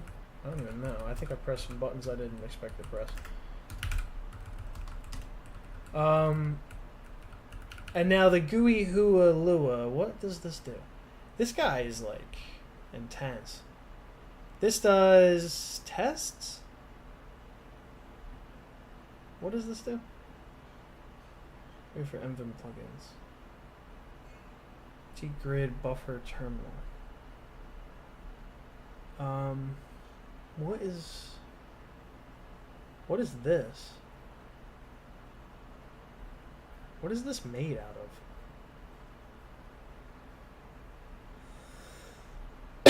of? I don't know what this does. So I guess it makes GUIs. Provides floating windows, a modified wrapper for FCF, text view, list view, preview. I don't know. Alright, well, I got 110 votes. People are sticking with branches. I can't believe that, like 80 people are completely incorrect. Alright, we're going to end that poll. Alright, so I'm going to leave it up to the community because that's ultimately probably the best move. Do we include go.nvim? Is the question. Yes or no? Now, go.nvim, it adds some useful, interesting stuff, but it also does, like, a lot of stuff. Like, a ton of stuff. To the point where it's borderline doing way too much for what I think the stated goal would be.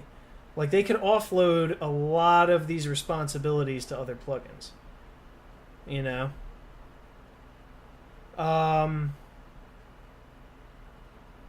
And I get if you want to do everything in one place. Like, LunarVim does a lot of things in one place, but the stated goal of LunarVim is to be like what you would expect out of an IDE, right? And the stated goal for this is a modern Go NeoVim plugin based on Tree Sitter and all these things, written in Lua, async. PR suggestion: the plugin covers most features required for a gopher. Yeah, so this feels like a thing you would like pull in, but it has a lot of opinions, and it kind of almost forces them on you. So I don't know. 9 votes. People are going with yes. Yeah, that's the thing too, is we're just providing glue. We're not like rewriting things. We're using stuff when it's there, you know. GUI library instead of using NUI or plenary. Right. We definitely don't need the GUI Hui Lua. So I think we're good on that, because that's something that is not necessarily really Go related.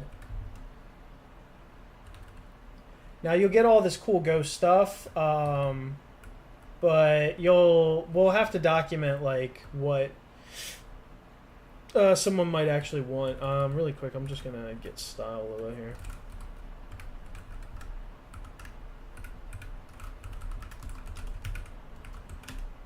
There we go.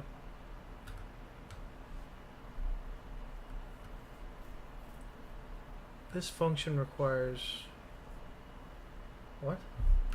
If I add this? No, I guess it doesn't matter.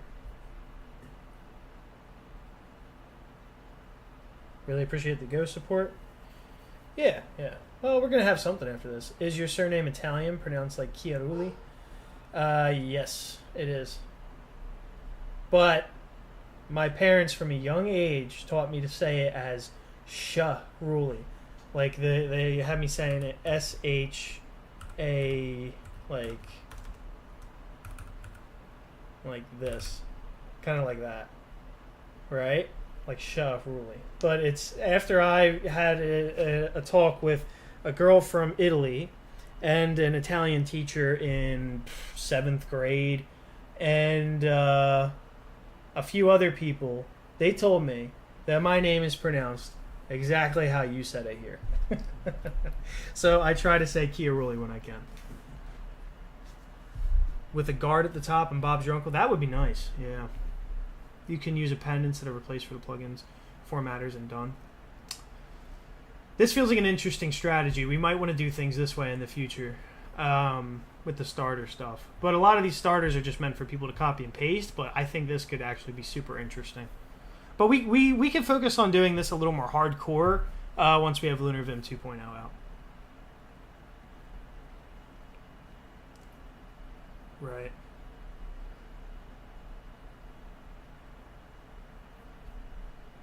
We're becoming pretty split on this.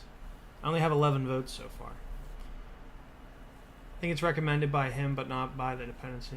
What are we talking about? Oh, yeah. It's not an actual dependency. I don't think it is. I hope it's not. If he has his whole own thing as well, it just feels like so much, because like the Go cheat sheet and all these kinds of things too. I get it, but I don't know. It's tough. It's tough for me to not using this module. Okay. And then we have the tests. We can bring back open these tests. We could do... Oh no, not that. For run test. All test pass. That's kind of nice too. That I can go in here and I can just come in and do space LL. And it says all test pass. And then if I come in, like if you don't want to do the debugging,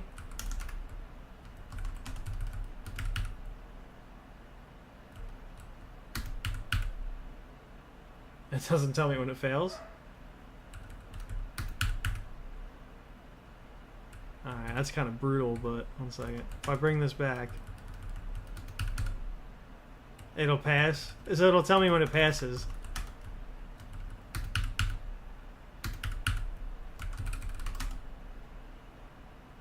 Oh, it is doing it, I think. Maybe. Yeah. Yeah, it is telling me, but it's too big. Do we have notify on right now? It's just too big. It won't, like, actually... I wish it would use notify. The code lens? That would be better.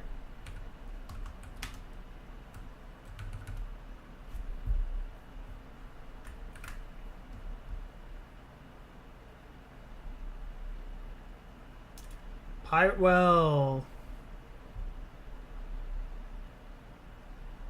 There are other ones you can use.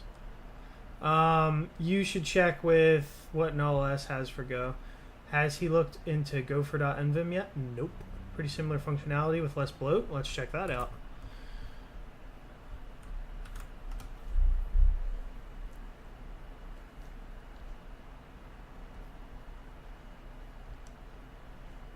I like to see if I know these people from anything else. .files, NeoVim plugin.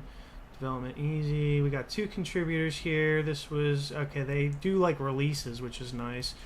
So that makes me feel like they're a bit more serious. So their 1.0 release was in 2022. How serious is Olex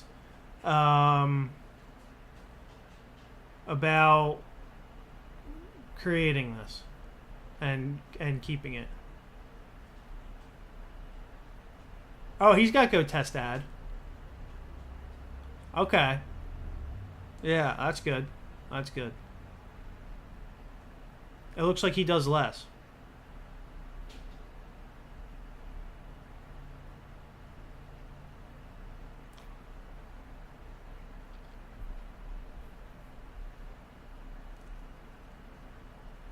Why did you not know this? I don't know, man. Well, to be fair, I have a stream where people come in and yell at me. So... this looks pretty solid. Let's give it a shot. Let's give it a shot. Believe it or not, you need Go for this to work. It's not an LSP tool. The main goal of this plugin is to add tooling support in NeoVim. Okay. So it doesn't... okay, it's not an LSP tool. So it's not going to start the language server for me. Let's give it a shot. I mean, this is relatively new. I can't fault you for not knowing that this thing exists. It's only like 40 stars right now. So let's go up here. I think something lighter weight like this is probably a good idea. So let's do that. Then we shall toss this bit of stuff here. Wait, no, not that part. We could probably do the p column around his thing, and then... well, what is this called? Gopher? So it's called Gopher. So we're going to say Gopher. Gopher? Fur? This, am I doing P calls anywhere else? No, I'm not sure that I am. Oh yeah, I am down there.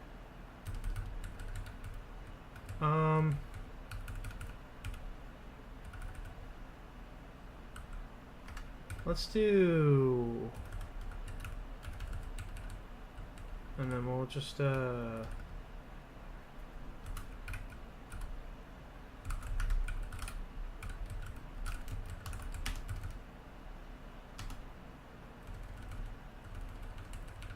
then we'll get rid of this piece here. And then I think we're going to get most of what we want from this.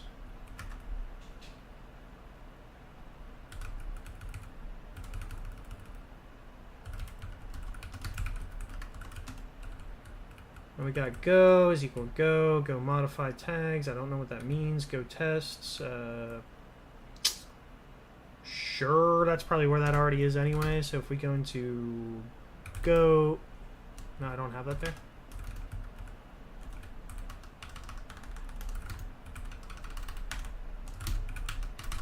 Do I not have go installed?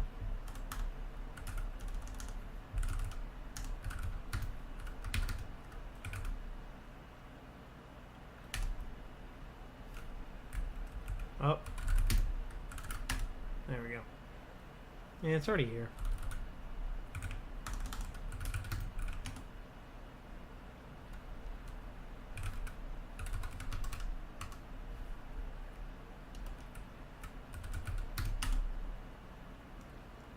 Okay, that's where mine is for whatever reason. I don't know if that's where it always goes, so we'll think about that. I don't know what impl or if error is. I don't know what these things are. I don't know if they should be on or not. So you guys are going to have to choose that for me. Go CI lint run? Okay. I don't know where that just opened up at, but one second. Let's grab that.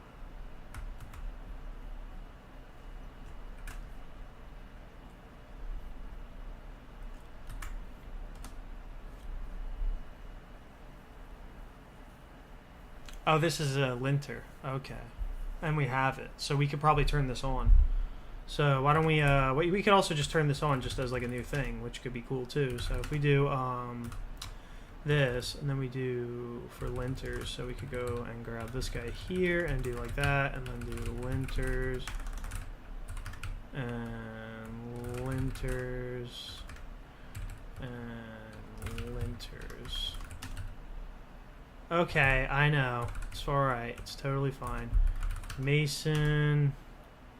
2, 2, 2, 2, 2, 2, 2, 3, 3, 4. Okay.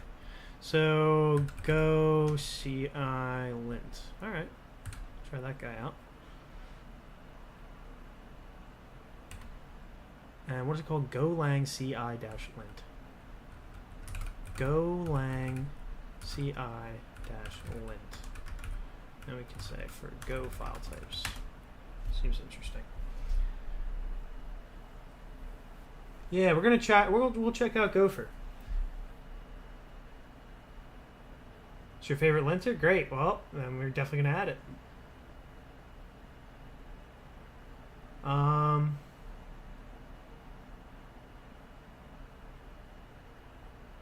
It was because of go.mvim as it does a lot, but now I'm thinking I should not have had it. Well, this is why we do these streams. I wouldn't have known any of this shit without the chat sitting here. You know what I mean? I think we're going to go with Gopher. I think this says that basically this new poll is Gopher. Mason has Go test as well. Did you delete DapGo and left RayX by mistake? I don't think so. No, we got the DapGo stuff right down here. I like how simple DapGo is. Just seems to work. Oh, you're talking about there. Of course I did. Oh, I don't have the new thing in here, do I? Yeah, oh well. Oh no, I'm stuck in this stupid thing. Get out of here. We wanted to get rid of that, and then we need to get the NVIM deal back.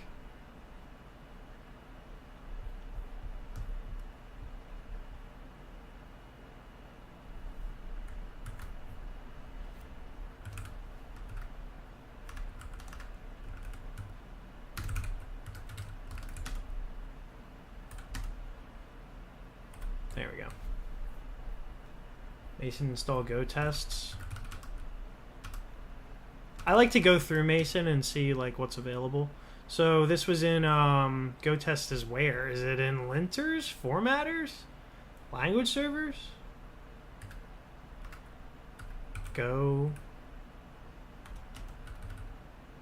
We got right good. I don't think we have any other Go stuff in here. Unless, where am I? Am I just in linters? Am I in all? I'm in all. Okay. Go debug, Go. Yeah, Go tests. Is that a linter? Doesn't seem to be. Is it a formatter? Is it an LSP?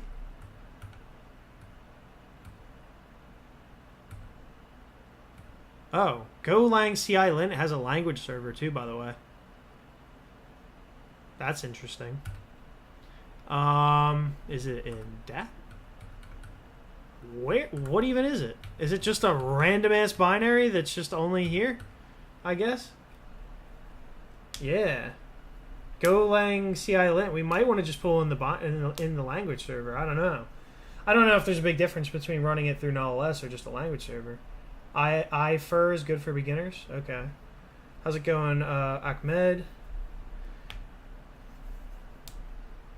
Revive is a linter available through that? Available through that? Where can I find this? And can I use both Rust IDE and Golang? Yeah, you would just install all the stuff. Like, you would just install everything with the Rust IDE, and then you would install everything with the Golang IDE, and then you'd be fine. Like, you would just mesh the two configs. That's basically the idea. Okay. It doesn't seem to be anything. It's a gopher.mvim dependency. How can we get these dependencies? You know what I mean?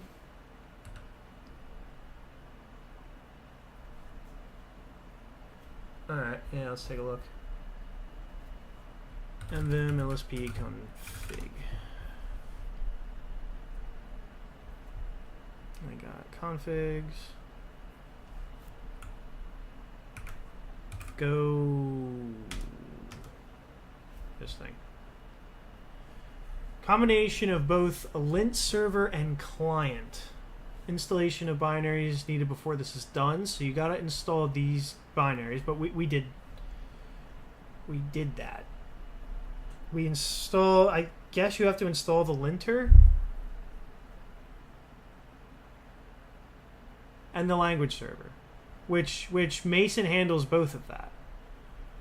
Snippet to enable the language server. Then we could just set it up with this. Doesn't look like it tells me much, but we could just run it alongside that. So technically we should just be able to do this.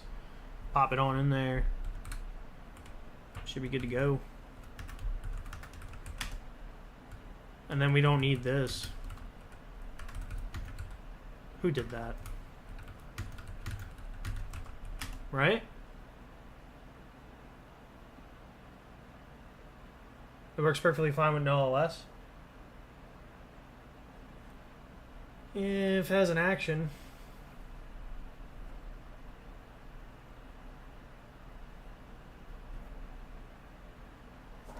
Check LSP configs page. The commands that gopher.mvim require those binaries. For once, it's really useful if it offers fixes, yeah. We'll go see if it has things. So, okay, we did this. To do go. Let's see what happens. Alright, so we got Golang CI Lint LS running. We got Go PLS. We got Go imports and Go funct. Alright, so if we do like one of these guys, do that. Okay, so we could do something like this. And just save, and that should fix it still. Alright, that's fine. Sometimes linters have opinions. Now, who's complaining about this? I don't know. How come this isn't GLGL? That's something we gotta fix. I like it to be selectable when you do it twice. Do we not have that for anything? We have for this. Why not for this? Who's providing this? Who's telling me this? Who's telling me this is a problem? Anyway, I guess I'll never know. Well, if it's just a linter, I don't think it's just a linter. This is a type check.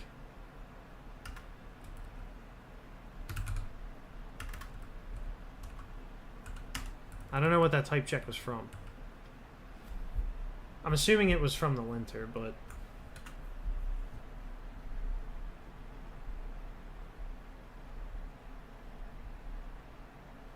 yeah.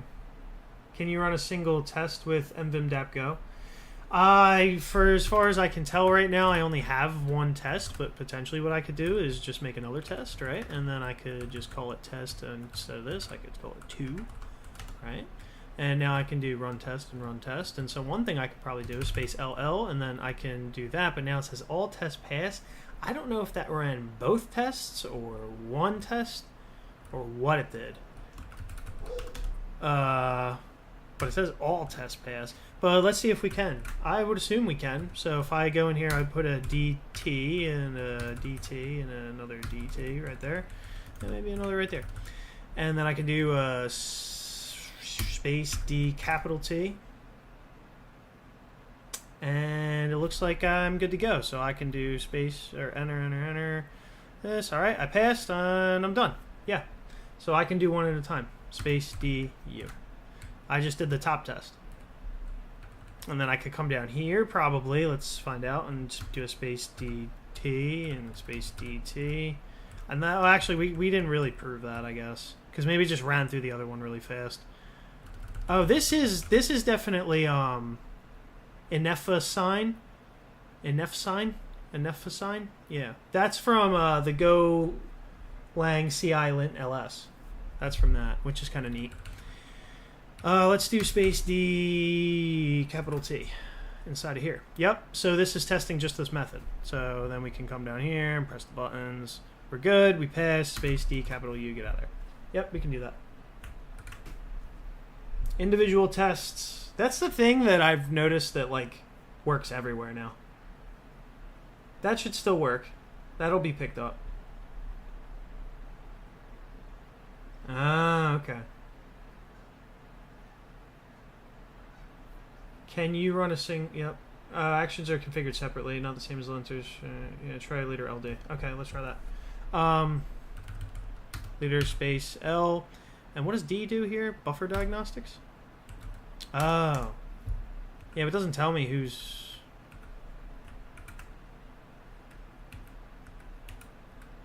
doesn't tell me who's necessarily complaining. But I know that that's that. I know that it's the Golang CI lint ls thing. I know that that's what it's... I know that's what's doing this, at least.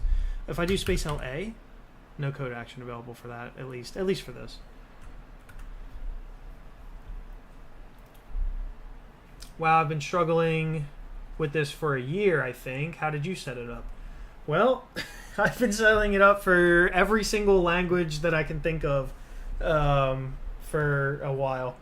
But basically, the way I'm doing it is obviously with LunarVim, so I don't have to worry about it, a million other bespoke things going wrong. But if we go back over here, get rid of that. Basically, the idea is just this. Just that right there. That's all I'm doing. I'm just debugging one thing. I'm literally starting up DAP-Go. I love this plugin. This plugin is dumb simple. Gives me one command, test individual tests, bing, bang, boom, thank you, have a nice day. And that's from MVim DAP-Go. So, yeah. It was actually extremely easy. LuaVim.diagnostics.get and press tab. Okay. LuaVim.diagnostic.get, press tab, get namespace, next. Maybe namespaces? Thank you, dogs. Vim.pretty print. And do that. Yes. It is doing that. So this... Oh my goodness, these dogs. Nothing makes me happier But yeah, so the 28 and 29 are doing that. 27 is complaining about something, I guess. I don't know, but yeah.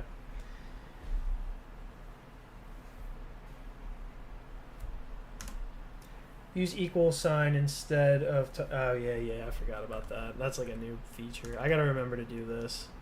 Instead of doing the vim.prettyprint, I can just do equal. Yeah. Yep. Telling you, bad habits, man. They die hard. And we still have this, which is kind of cool. All right. So now, I think the language server is a cool addition. I think we'll just do it with the language server rather than the linter, and then you can choose which linter, apparently, inside the config setup. So yeah, we'll go with this, and we can set up that language server as well as the GoPLS language server, and I think that'll be kind of neat. What else we got? And then obviously someone can go read about it here and set it up better than how I did. I don't know what these things are, but sure. Oh, this does go install deps. Okay.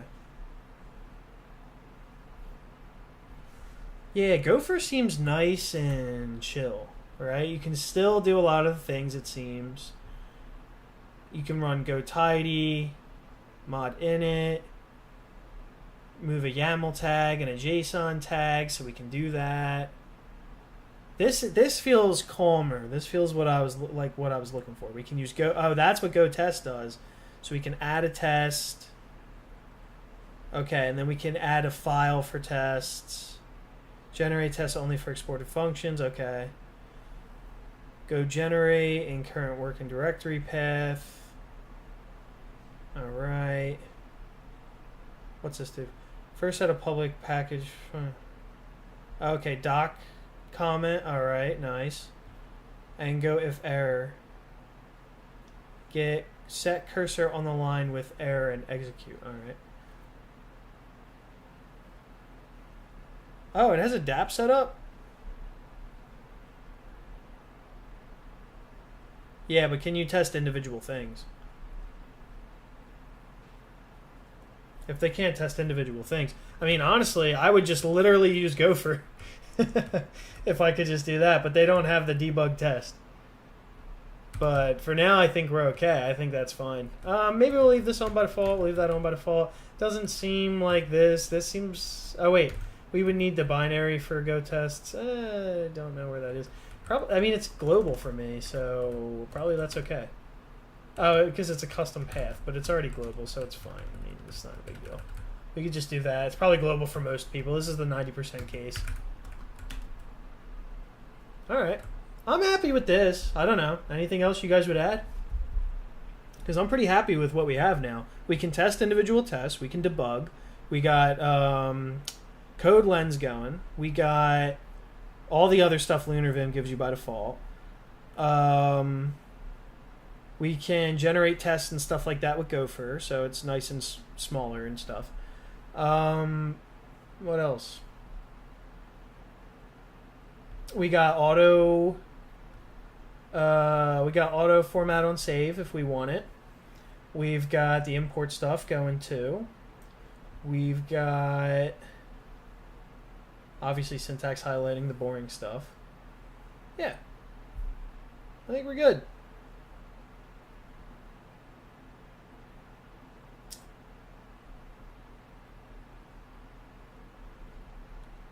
Maybe add all popular sources but comment them out by default. Yeah, we could, but I don't know. Yep, I'm going to be moving to Gopher.mvim tomorrow at work. Glad to catch another stream. Yep. Maybe we'll become popular and start adding more features. I hope not. You did a great job. I wish there was a way to like comment on GitHub or like just somewhere where you could just put a general comment in instead of an issue. But it looks like they're keeping it pretty minimal here and they're not going too crazy. So I like this. There's also the chance that he'll see this section of this stream. Check go.mod if it has code lens stuff active. Okay. I don't really have format like highlighting here. Is there a way to get highlighting for go.mod files? Yeah. Oh, that's one we're gonna need. Go mod. Go mod. I guess we don't bundle that by default. Is there any other Go stuff we might need? Go work? Is Go work one of them?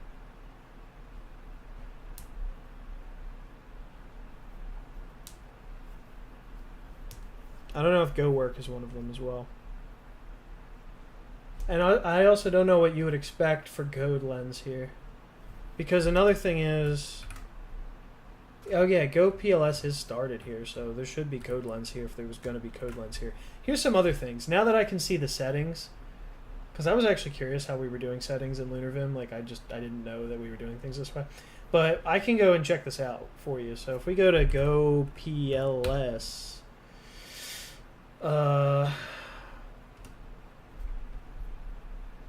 we can go check out the settings.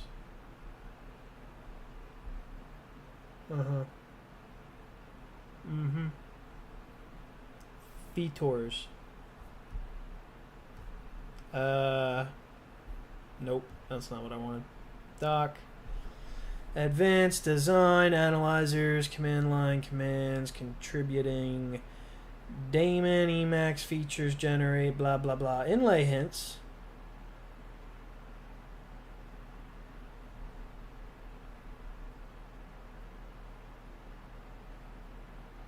Can we turn that on? Alright, where the hell are all the settings? Where can I get that? They never show me this, like, by default. They never make it easy. They always make it hard. Set this. Yes? Okay. Is this it? This looks like it's it. It still sucks. UI, completion, use place. Shut up. Can't you just give me a big file that... Alright, hold up. I gotta like think. I hate thinking. Template extension, memory mode, experimental workspace, expand workspace, experimental blah blah blah. Yeah. Experimental thing, formatting, go fumped.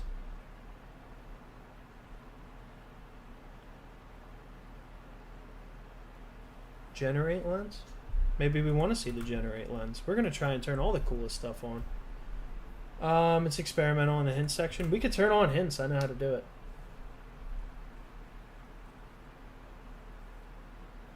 How many configuration languages did they invent? We need to change those except for select few servers.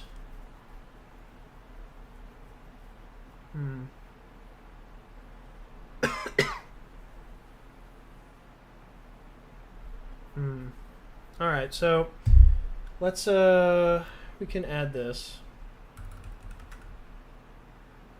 Well, that was a mistake. Generate. Oh, does it know about it? How does it know about it? I don't believe it knows about it. I don't believe it's that smart.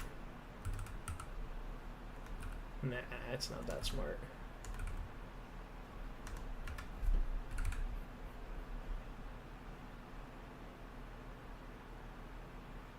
Okay, that's semantic tokens. We don't have that ability yet.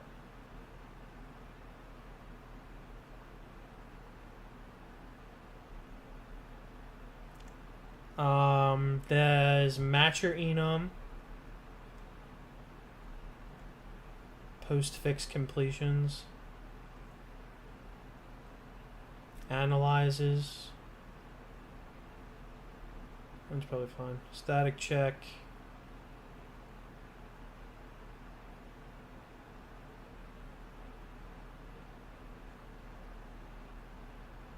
Watch file delay, documentation, full doc, link and hover, inlay hint.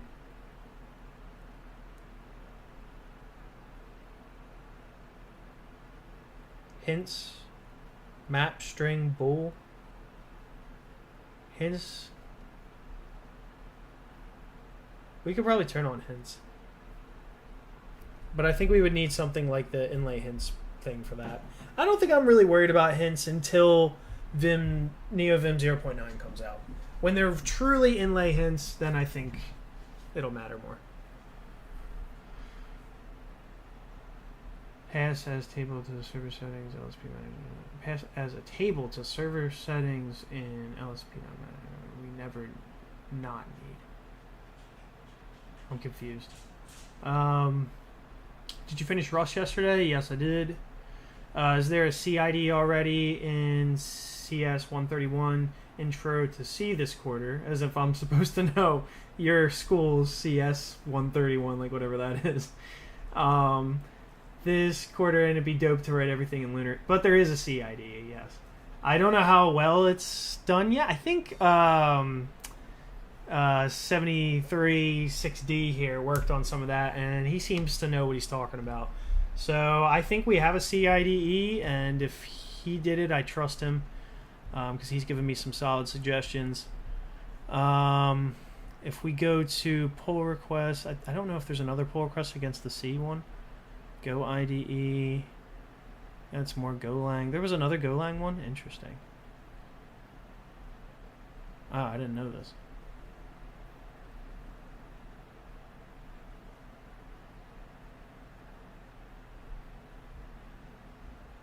He had half of what we have.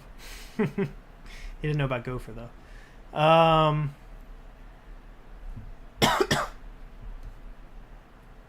I hope I could still give him, like, the Hacktoberfest accepted thing. Like, the label for it. You know? Because at least it has the label, even if we don't merge it. Yeah, so with the C one, if we go to starter.lvim and you go down here and you go check out C, we should have something here. It's in one file. It needs to be a little bit cleaned up. But I think it'll work. And it should have debugging as well.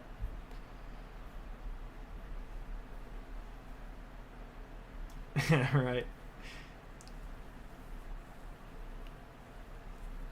Okay, cool. Yeah, I did. What, you have a PR for that out somewhere that I just don't know about? Oh, here we go. Yeah, let's merge this.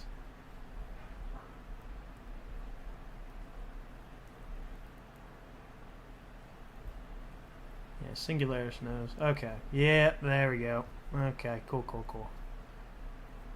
Let's do squash and merge on this guy and get that in there. Did he fix the Rust stuff? What I told him to do? Add auto update imports on file rename. Oh, cool. ABZ came in and snuck in here and added something cool. Or no, wait, he did this. He can't do that on there. He referenced it here. Might be tricky since you change something inside MVim tree. Where is this? In LunarVim? Plugin eventually the file says alright, so I'm not sure if we should do that inside LunarVim. We should create a new plugin to provide functionality. What is he trying to do? Oh, I don't know. That's a tough call. Oh, so again, we never change. Oh, okay, gotcha. Except a few. Since you were asking how we do it. Yeah, I didn't think we were doing it, but I was wondering, like, what is the exposed... This dog, dude. I put a screenshot of CodeLens stuff for... Okay. I gotta... Where'd you put it?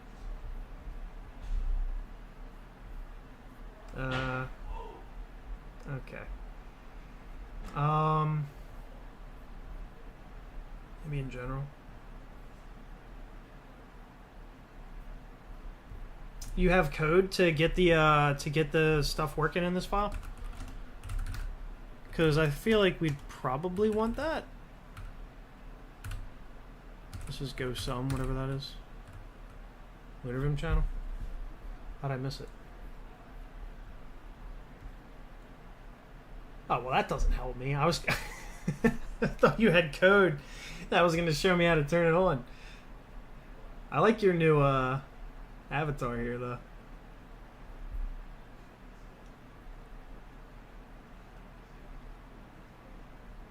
There's a hidden API. Check how it's done in LVim LSP providers. Okay. All right, we can check that out in a little bit. I want to just get this thing working in the Go mod. I mean, you have the thing you showed me was for run Go tidy. We have Go tidy active here, so why would it not do what we want? We could inlay hints is going to be a big feature of probably like LunarVim 3.0. Oh, maybe there's some stuff here. Go generate, C go, bone check, test legacy, Go mod tidy. Oh, wait.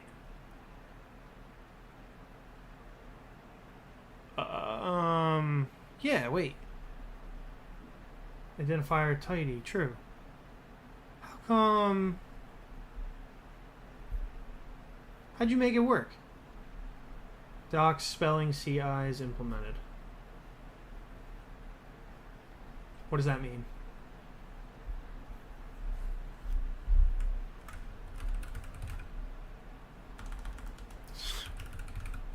Okay. I don't know what that means. Do you have a link to your config for this? And then maybe I can try it from there.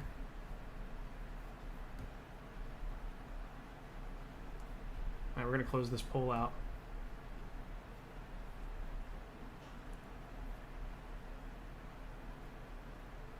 Yeah, probably. You know what? Yeah, because we're doing it here, so potentially that is initializing it. So then maybe I should, since I'm doing this setup here like that, I probably should do it the same way that we're doing it here. I don't know if that's like a, it's like a wrapper, I guess, right?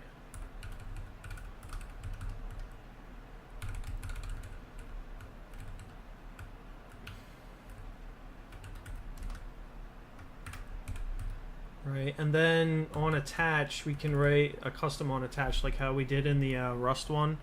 Let's go get that because I don't remember how I did it.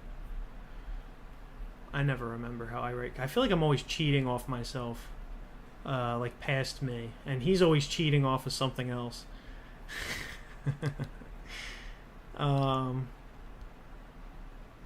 There's too much code for me to remember in life, though, I feel like. I would have no chance if I didn't have old docs and things. Where are we? Alright, there we go. LVim. We're going to go to the Rust one. And I have... because I have a P call for it, too, that I wanted to use, so... where are you? There it is. Uninitialized function. So basically we're gonna just take this.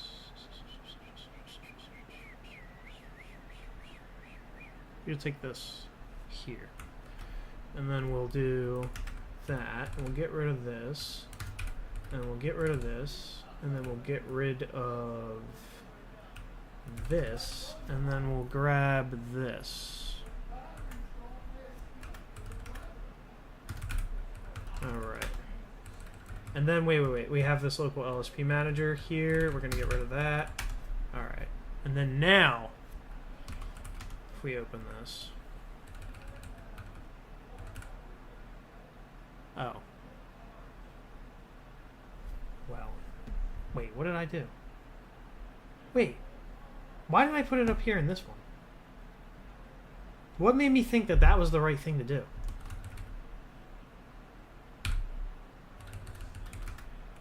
And I don't know why it already works in the other ones. But... I mean, there we go.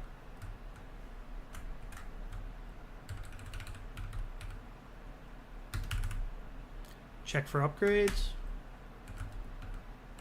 Guess it doesn't have any upgrades. Well, what if I do this?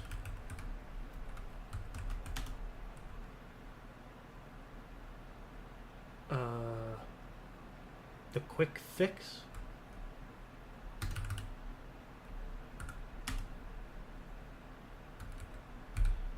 Well, that confused the shit out of me. What quick fix? What's the quick fix? I don't know what the quick fix is.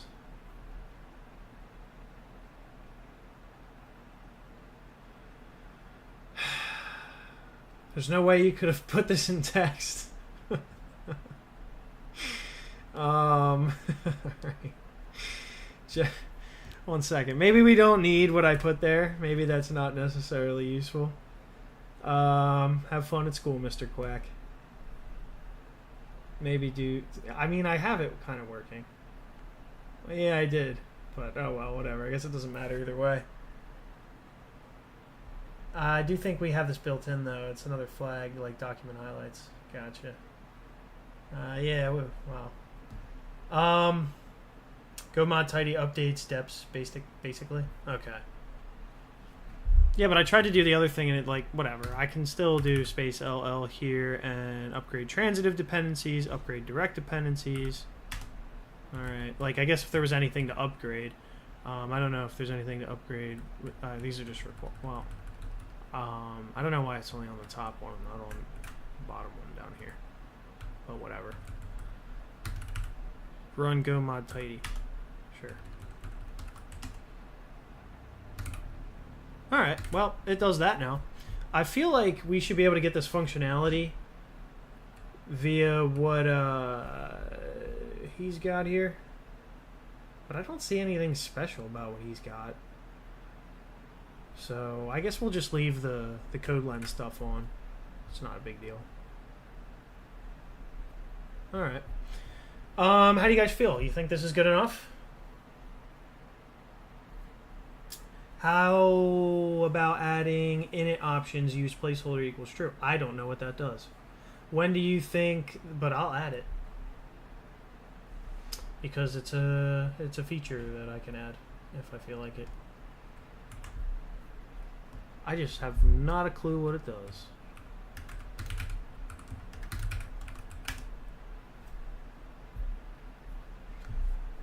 Website, I don't know. Probably by this weekend. Gotcha.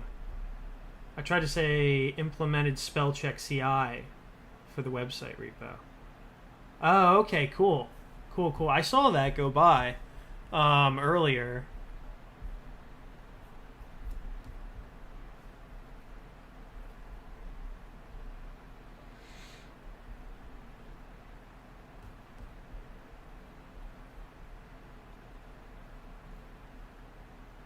I don't know when it happened. When did it happen?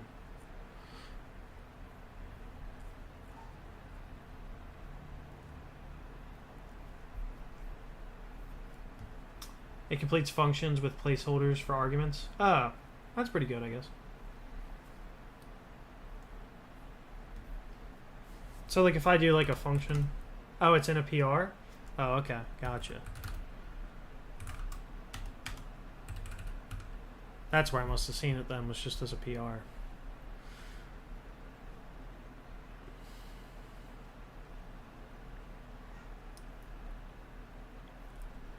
This should be helpful.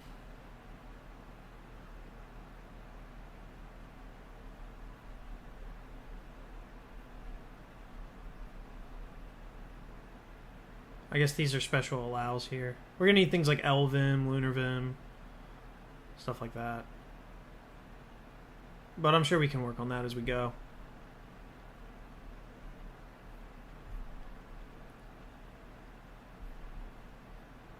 This is an example.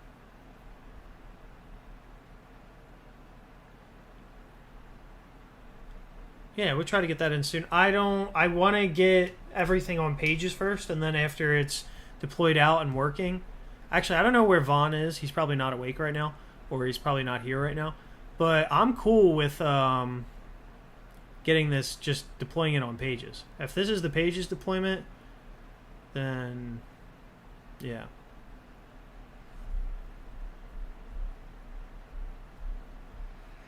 I don't really plan on switching back to the old site, but hey. I'll give him the thumbs up on here. If he's done with this, we're definitely going to get this done. Then we'll get the spell check stuff in right after that. I don't want to gate deployments on spell check, but I would like to know where all the spelling mistakes are, so that's super helpful. Translated intro. Yeah, we're going to get into the translations later, and then we'll get into the other stuff after that. But, yeah, this is... Once we have this in and it's deployed, then we'll add the spell check stuff in. And that's definitely helpful. Awesome. Oh, init options?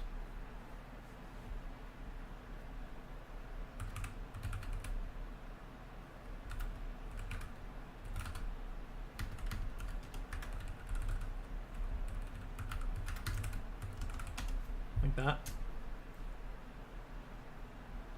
Reminder, any useful config should be upstream to LSP config instead. That's how we usually keep separation of concerns and benefit the community. That's a good point. I wonder... yeah, the problem with LSP configs, though, I wonder if they want this stuff on by default or don't want this stuff on by default. You know what I mean? Like, I don't know what LSP config wants. Like, I don't know if they already have, like, a way of doing things. Oh, there is no... Oh, okay.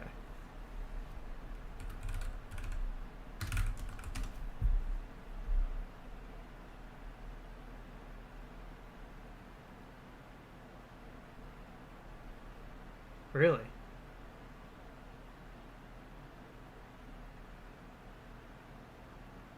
They usually want sane configs. I think sane is my personal take on sane is like definitely like code lens and stuff like that being active. I don't know. So I'll try to put PRs in. I'll see what they think, and then we can go from there. You have that in your config and it works? Well, that seems to be right then. Well, we can find this out, okay? Like, if we go in here and we do, like, a function... What was just complaining?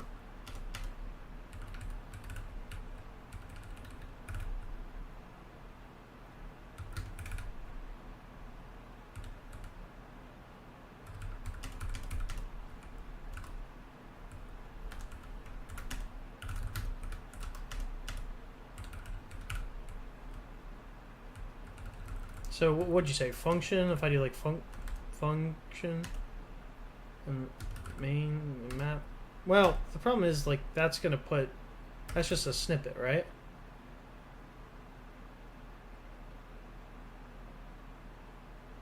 So put init options just under on init. All right, 1 second. Where? But that's an init options.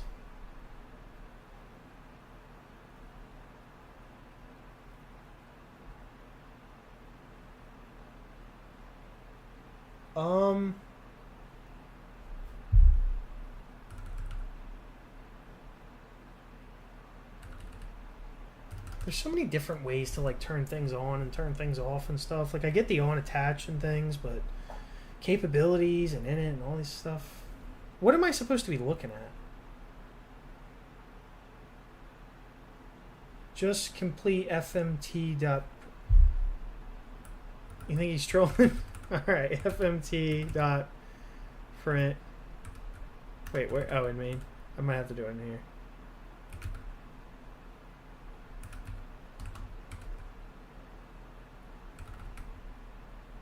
Print f. That. Okay, so now I get format string, a, any, all this stuff, right? Is that the idea? And then, like, if I go and turn it off.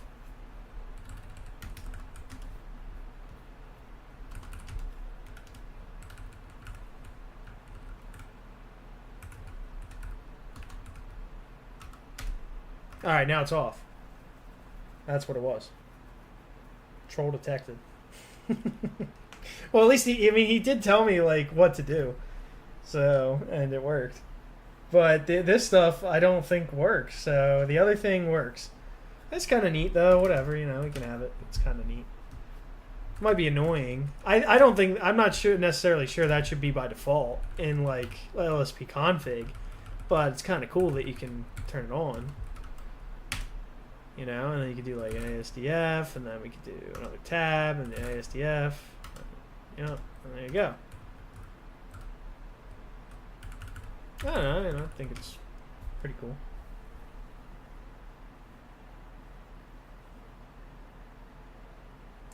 I guess that's another way to do it. But I'd like to just keep it, I guess, all in settings if at all possible, right? Maybe he had the init. I don't know. He had something different. It's fine. It's not the end of the world. All right. Anything else you guys would add to this, or you guys think it's cool now? Because I think we came a long way, especially without knowing really. I didn't know any Go coming into this. So I'm pretty happy with it.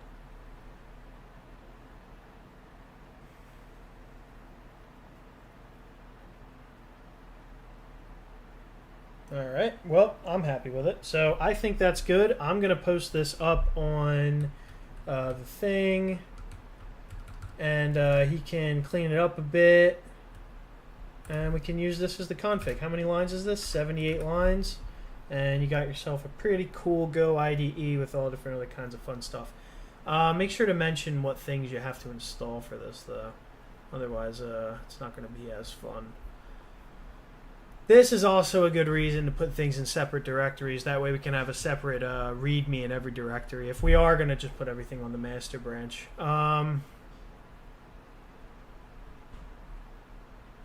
What am I doing? Where is it at? Okay, that's LunarVim.org.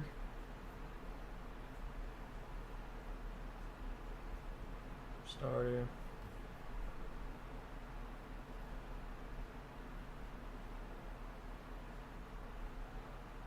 And this is for the Go IDE.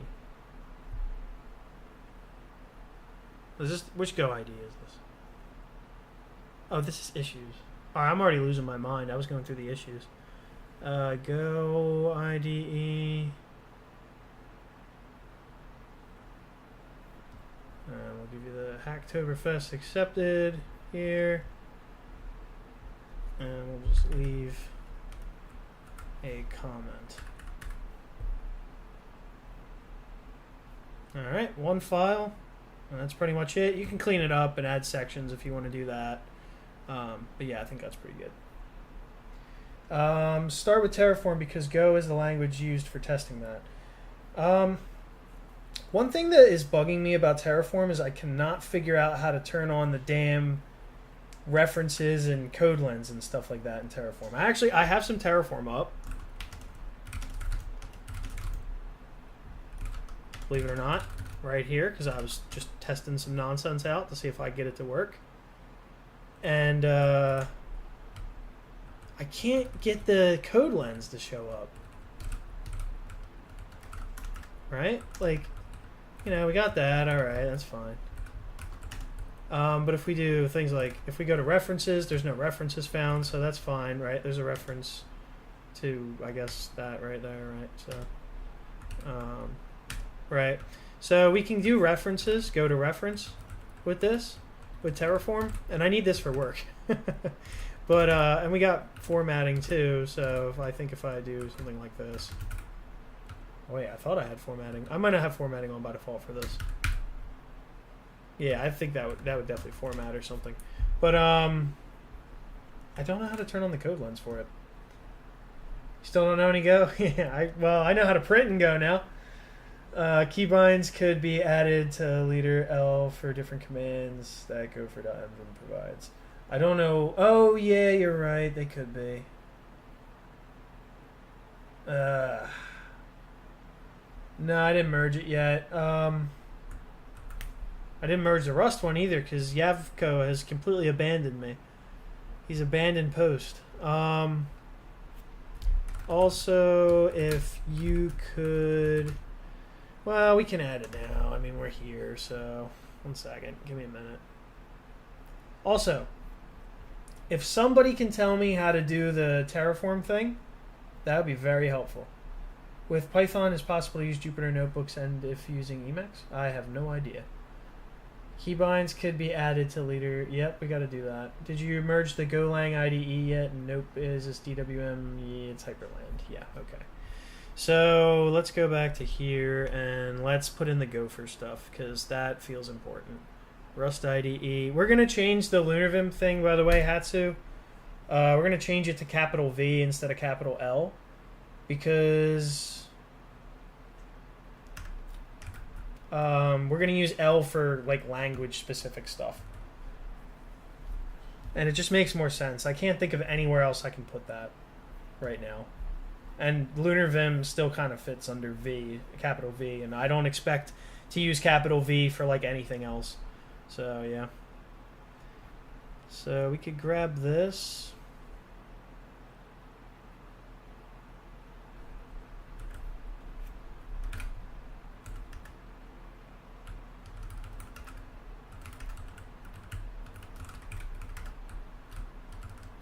And then we'll go to Gopher. Where's Gopher? I think we did it later on.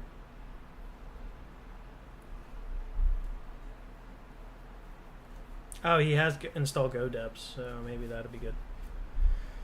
All right, let's start with that. I install GoDeps.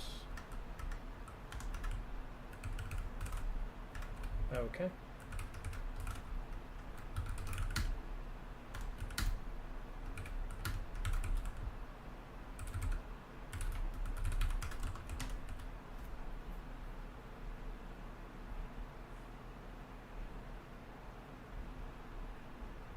I could probably just take that, that's fine. Then we got, oh, did it all over there. Go tag add.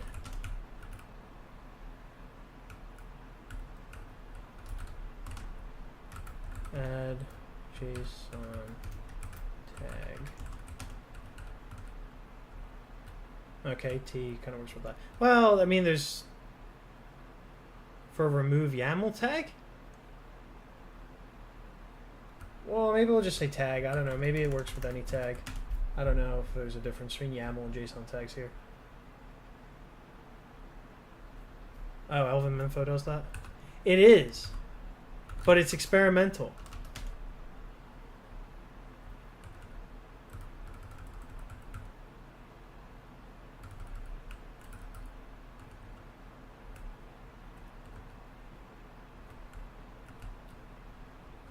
Definition provider, workspace provider, references provider, hover provider. I know it's possible because I've seen it in the thing. But is there just no provider for it? There's no CodeLens provider?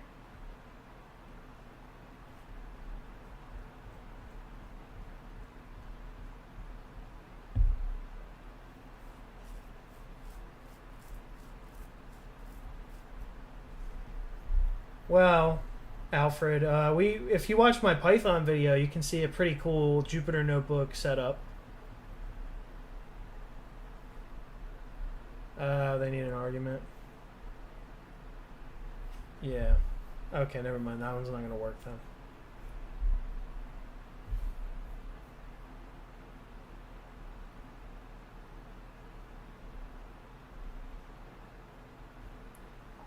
Runs go mod tidy. I mean, we could do that though, right?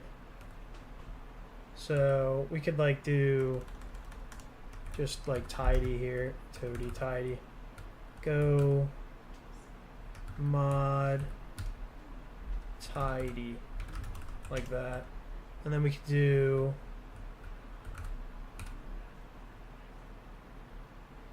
go. Well, no, the init one's not going to work.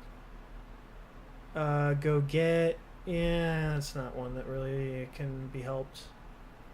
Neither can that one. Generate one test for a specific function. We could probably do that.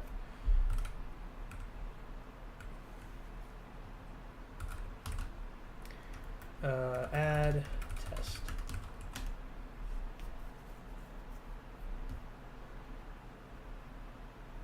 Generate all tests for all function methods in current file.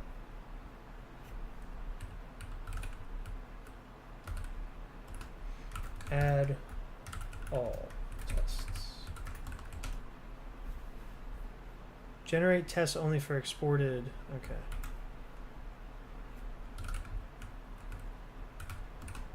Add exported tests. Run go generate in current path. Alright.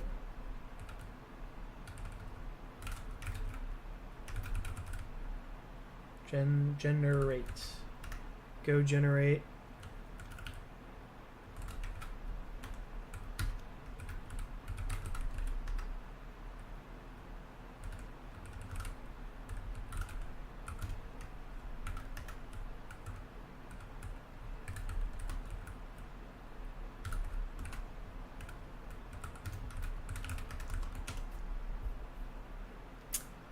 First set a cursor on public package and then execute. What does this do? Oh, generate doc comment. Let's just. Oh, whoops.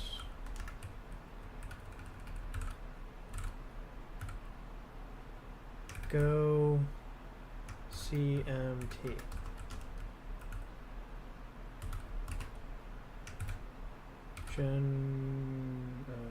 Generate comment.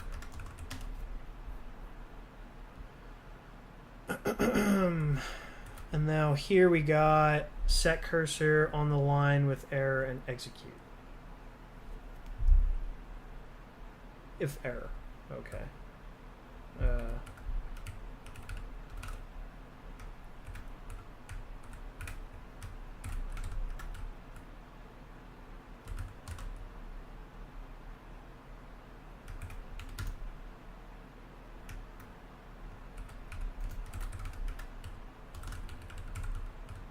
And let's name these. Install, that's fine. TiDT, that's fine.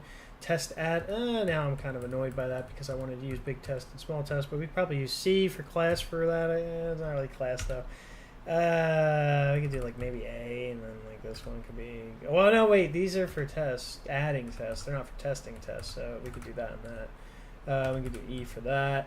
Generate could be G. Go generate for the file. That could be F. Comment could be C, and error could be E, but we already have E. I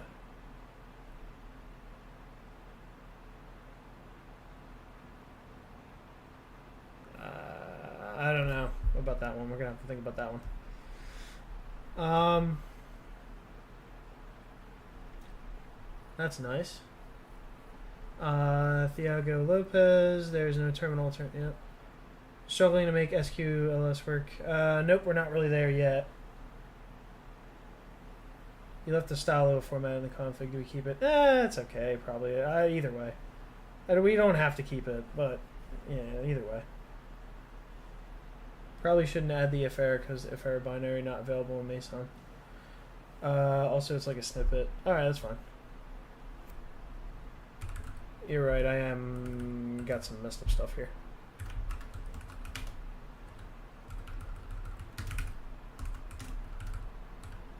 Alright, that's fine. We can toss the style little one. I don't want to toss it until I'm done formatting for sure. I think I am done formatting for sure now, though.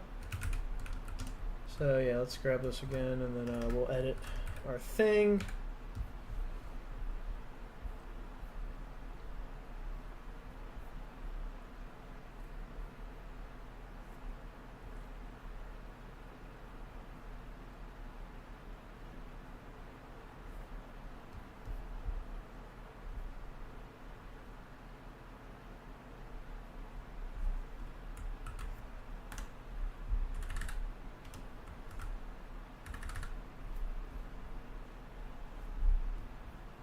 There we go.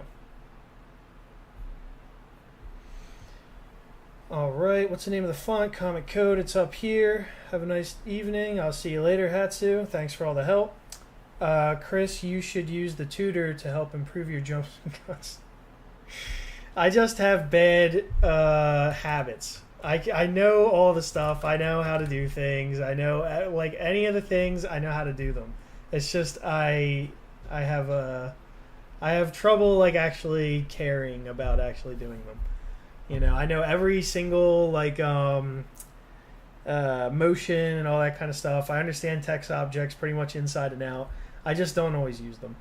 So nothing I can really do until my brain decides that it wants to, listen to me. Or my fingers decide to want to, because my fingers just move fast. They just know, to do what I've been doing. You know what I mean? I find myself usually starting at the beginning of a word to select it instead of just, selecting the inner word. You know what I mean? Like that, right? So I could do VIW, you could do VIW and select this word, right? But what I'll do is I'll, go all the way to the beginning, and then I'll do, VE. Or something like that, right? And I don't know why, it's in my head. Well, who knows what's gonna... I have no idea what I would put in there for that. I don't ever really use SQL, so I'm not really sure. Probably try to keep it somewhat light, but if there's any cool extra features that we could add on top, it would be nice. Also, with this, I usually move the whole thing down with Control D or Control J and K and scroll. But I don't have my smooth scroll thing, and I hate these jumps like this. It just sucks. So I find myself doing this when I don't have the ability to scroll the way that I want to.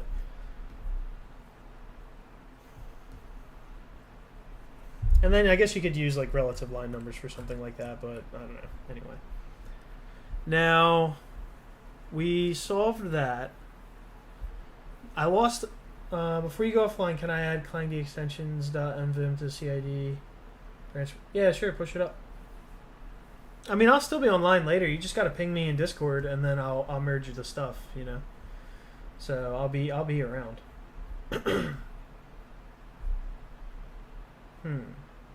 So okay, really quick. I want to check this thing out because this is telling me hover provider, document symbol provider, reference provider, document formatting provider, definition provider, workspace symbol provider. Okay. So then if I go and check out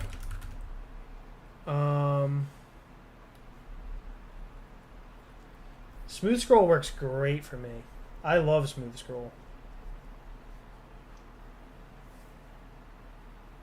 Nah, it might feel weird, but once you get, well, at least for me, I'm so used to it that I can't live without it. Actually, it's in my NeoVim config. So if I can just scroll places really fast, the way that I want to, it just helps me get where I want to go faster. I don't know, because that'll help me reframe where I'm at. I don't know, and I can see better how I got there. So if I'm looking at CMP, right? I'll just scroll down like this until I find something where I want to be, And then typically I'll jump to it. So I'll just jump to wherever I want to go if it's like that. But this is in my config, which I don't always have with me. So I have to use things where I don't I'm not used to it, you know what I mean? Yeah, I try to help sleeping if I can. I don't know, I'm just not a sleepy person. I'm just used to the quick cuts when I see the thing scrolling down, I get motion sickness. Yeah, I kind of like the opposite. I like the scroll. It's so much easier for me. And I like that I can do this. I don't know. It's another fidget thing to where I can just do that. Some terminals like WesTerm don't like it very much. Oh, well, there's another reason for me not to try WesTerm, I guess. Yeah, so I don't know. That's something that I personally like.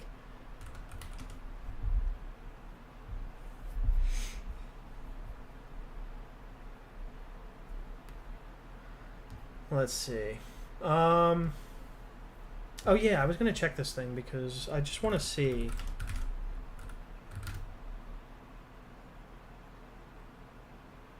What was it? To do go or something like that?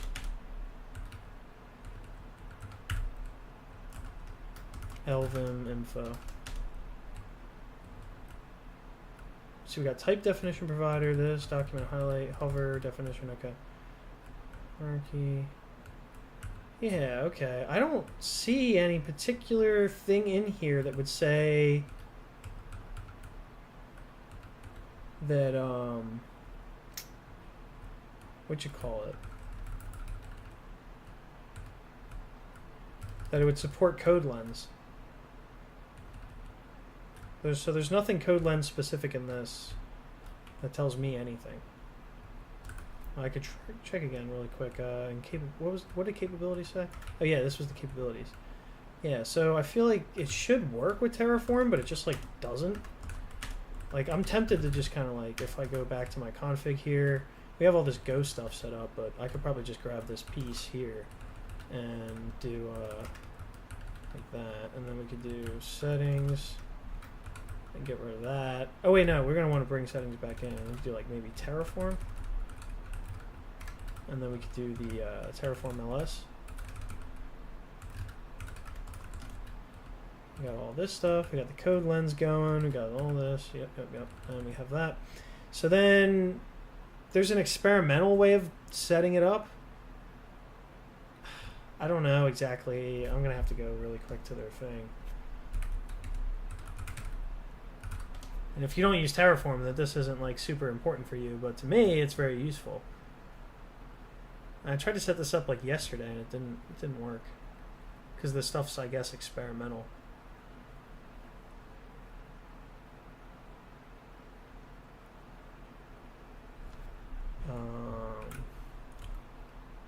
Code lens. No, there's got to be a thing for it in here. Code actions.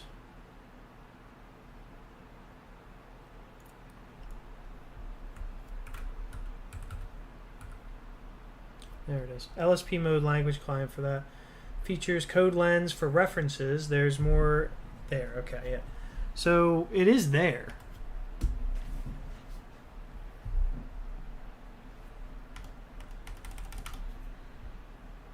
I guess that's the only place it shows up here.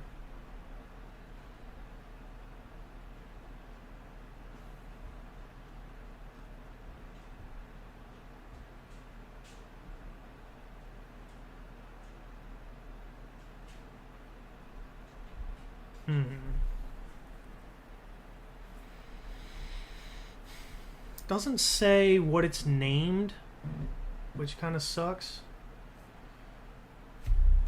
Where's my chair stuck?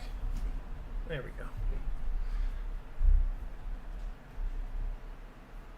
go. Maybe it's just me, but you have that ASCII arts in a file. The smooth scrolling lags out in WesTerm. Oh, interesting. Push the changes. Sweet. Let's get that merged while I'm still online, before I just dive into this stupid Terraform thing and see if I can get it working.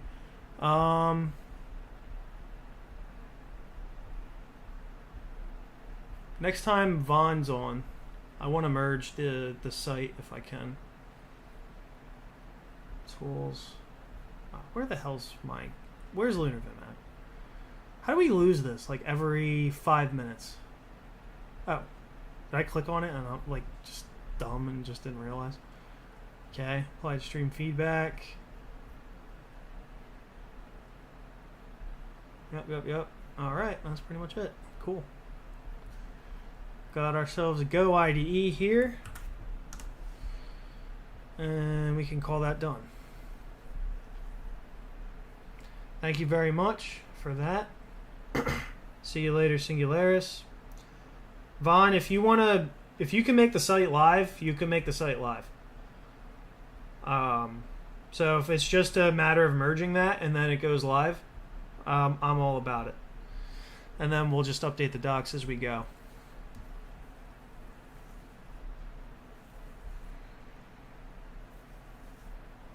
And then I just got to start talking to Hatsu. Oh yeah, I guess you do need write access. Let's give you that.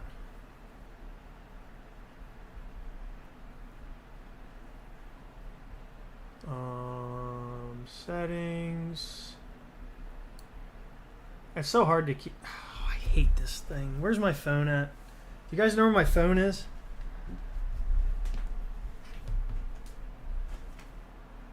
There's this phone. There's a phone over here. Alright, this is it.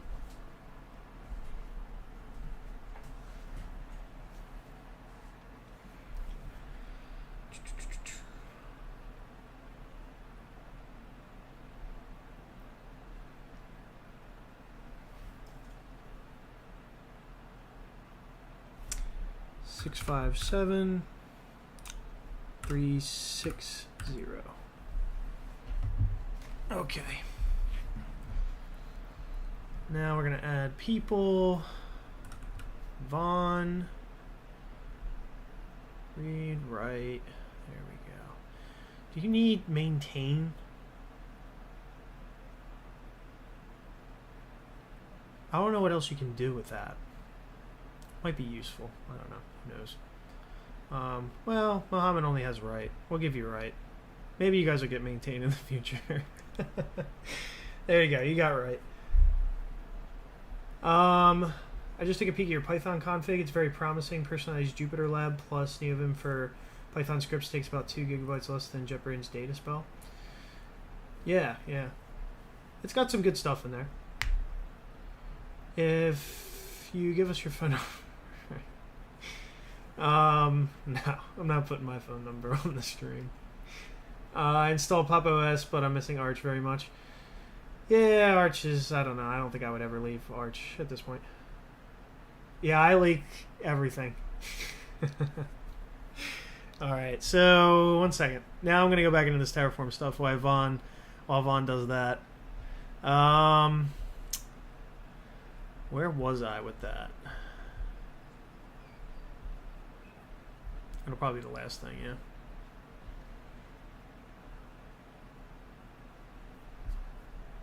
Why do they make it so incredibly cryptic and hard to read through all of this stuff?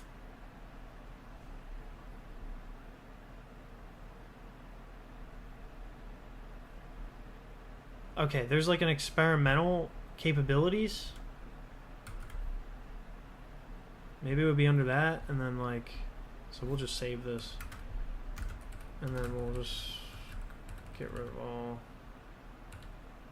this junk.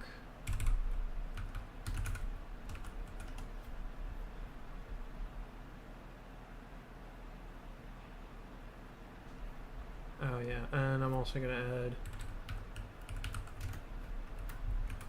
Terraform LS there. Anyway, so let's see if we can do code lens here. Code lens. Where's the config?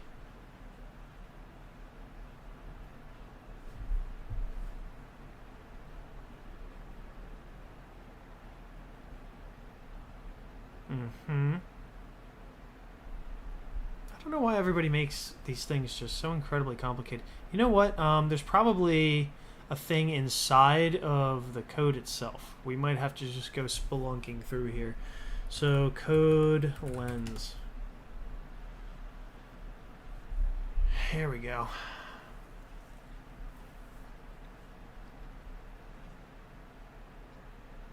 It's in here.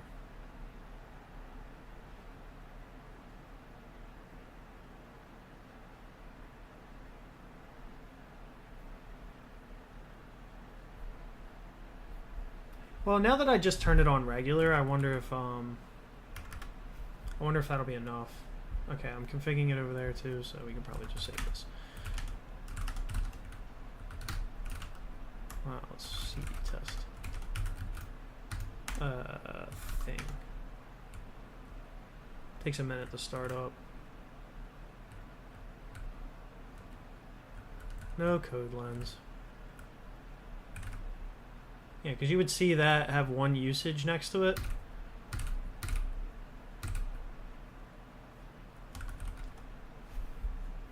And we don't see that.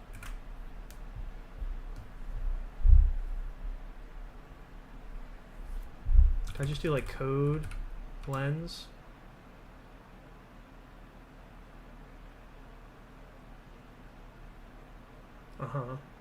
I don't think that's what we would expect it to be. Equals true.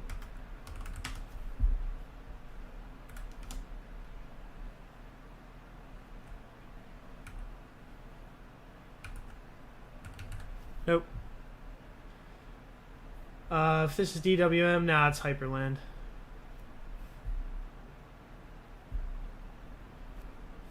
And then you can do this. You can do like Well, I had a thing working before. Yeah, there we go. So I can scroll through everything. See? It's very comfy for me to do things this way. I mean, this is the way that the other ones do it. They usually do like the name of the thing. I wonder if it would said Go PLS though. Maybe we want to do like Terraform LS. Nope. Nope.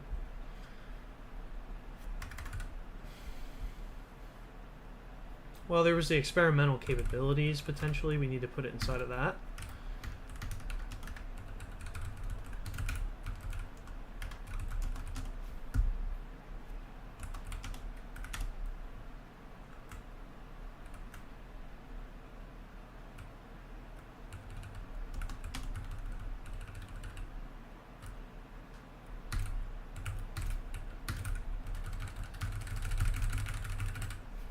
Nope.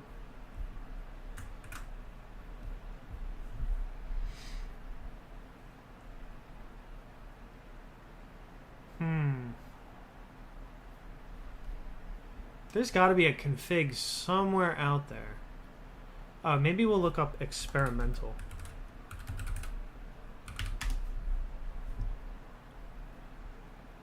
Experimental features, settings, dot experimental.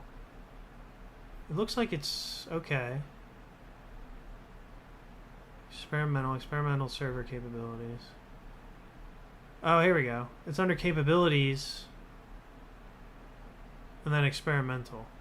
There's some telemetry that I'm probably going to have to turn off.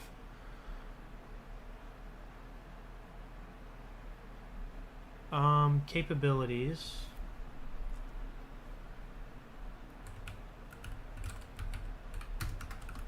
What's the code lens one called? Oh, you know what though? I have a way to find this out.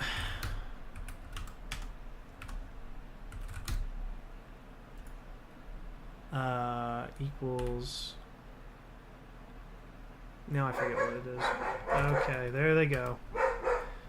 LSP dot.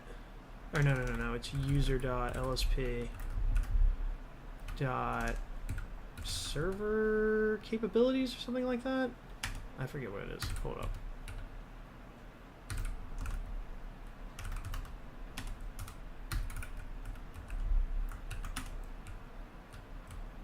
Yeah, server capabilities.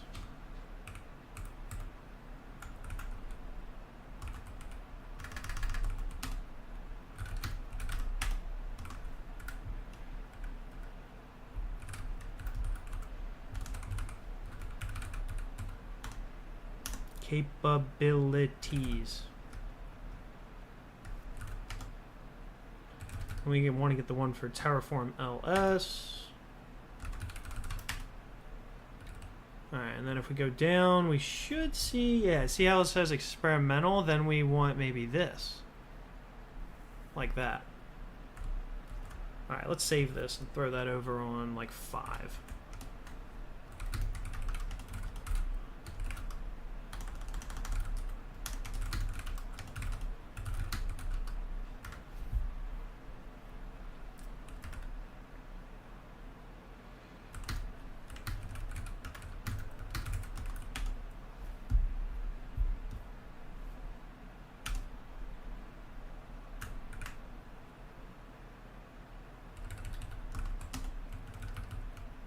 Nope. I wonder if I'm actually starting it with this, as long as I'm actually overriding it.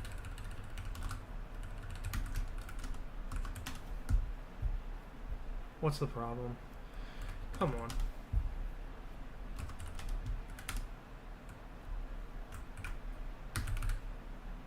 Yeah, okay, we are doing it that way.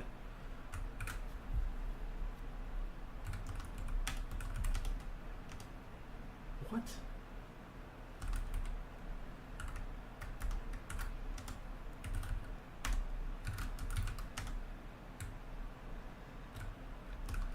Yeah, it was under experimental, and then if we look, well, we might have to put it under settings too. Or just under settings, potentially.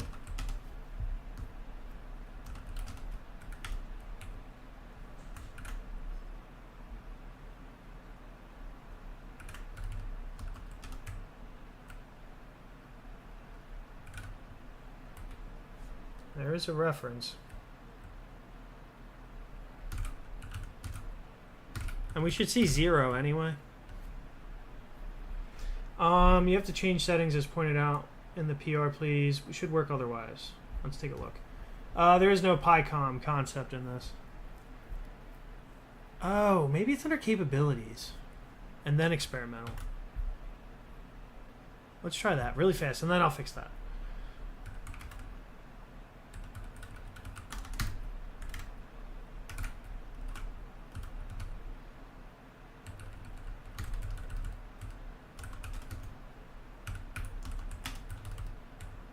Actually, well, this is capabilities. Maybe it's settings and capabilities. Well, we got to try a couple different things here.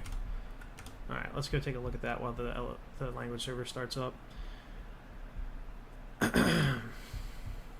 Where is the website?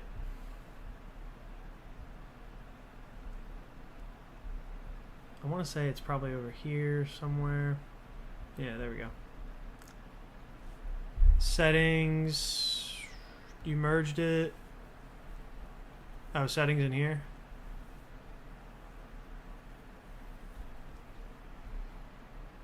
What settings do I need?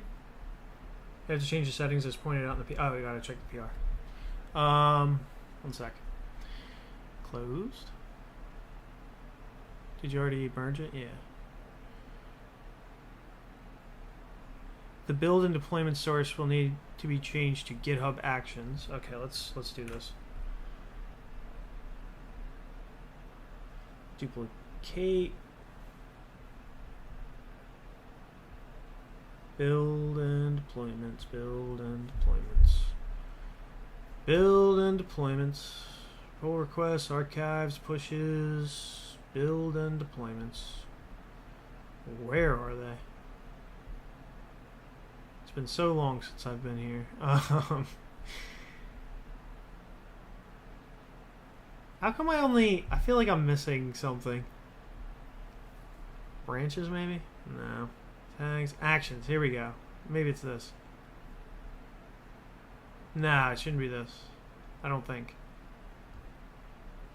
Environments, oh, there we go. Pages. Build and deployments. GitHub Actions. There we go. Okay. And now, this will also preserve that. Is that all I gotta do? Oh, you're hilarious. Oh, there it is, yeah. I think we're good then, right? I probably just have to save it, maybe. I don't know if I have to save it for that or if it auto-saves. Pages, GitHub Actions. Probably has to do another DNS check for this. Because I know this was good before.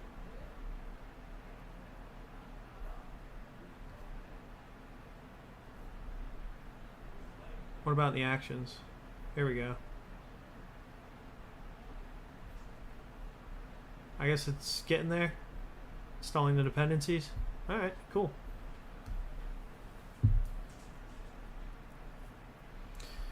You can have them both installed. And actually some stuff still depends on X in the background. There's like this thing called like X Wayland. Alright, it's building. This still didn't work.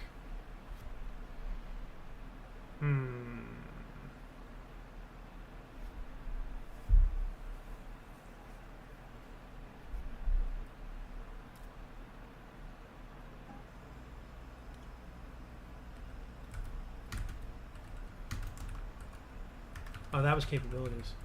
Well, maybe I don't care. Maybe I only want this capability.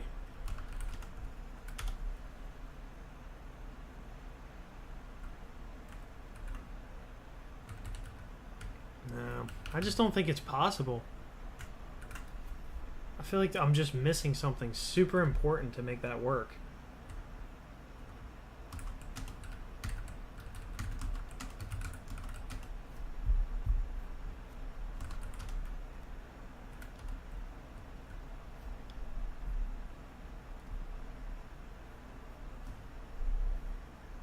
We're getting there.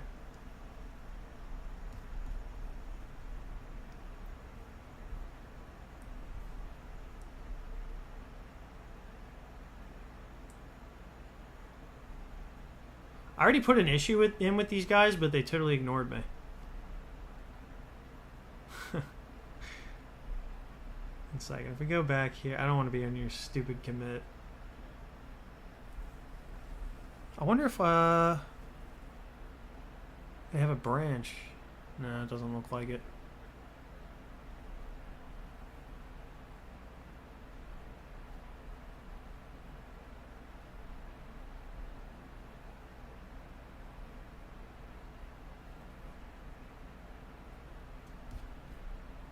I love how like every single like it's all supposed to be like a protocol and it's supposed to all be similar, and then everybody does everything differently. Okay. So it should be deployed. LunarVim.org. There we go. Looks like there's a couple issues, but that might be this. There it goes. New site is out and deployed. I don't know if this is supposed to look like this, but that's okay.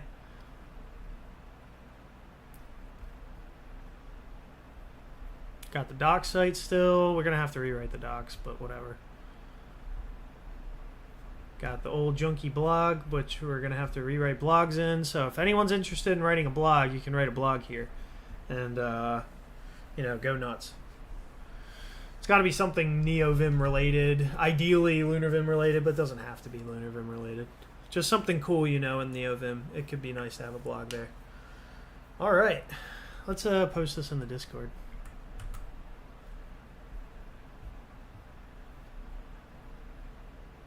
Does work. Nice.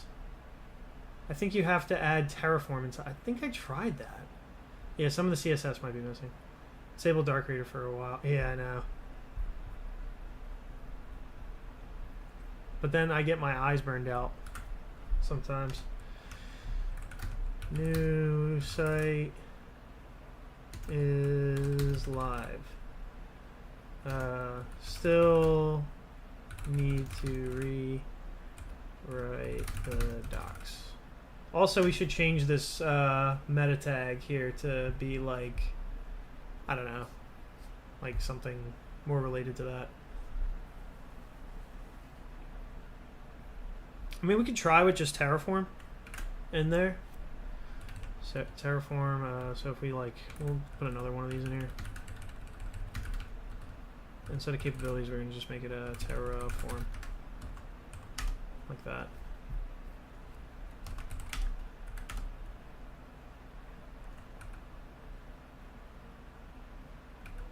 Nothing.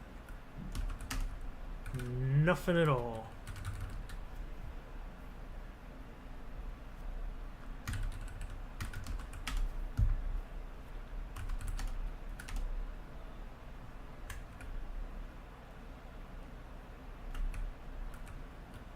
Nothing again.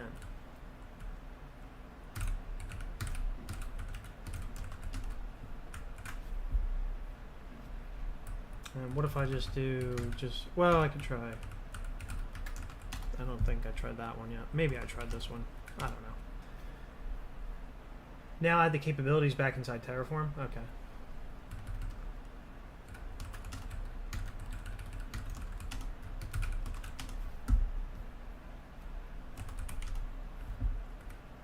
Our docs are very confusing. Nice Ethiopian otters visually inscribed methods. Okay. There you go. You can post that article. Now, yep, we did that. See, the other languages work too now. What other languages? Oh!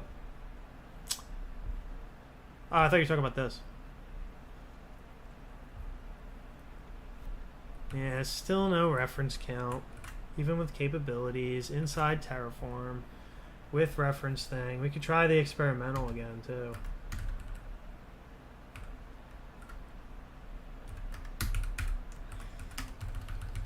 Terraform, capabilities, experimental, reference count, code length. This would be the thing. I would definitely expect that to work. Oh, the translation. Gotcha. Those languages. Cool. Well, this is still in English, but look, see, it says documentation, but with a K. And If we go back over here, say, an IDE configuration for NeoVim. IDE configuration for, I don't know how you guys say for instead of for or something. NeoVim installation, I guess we're still using that. Yeah.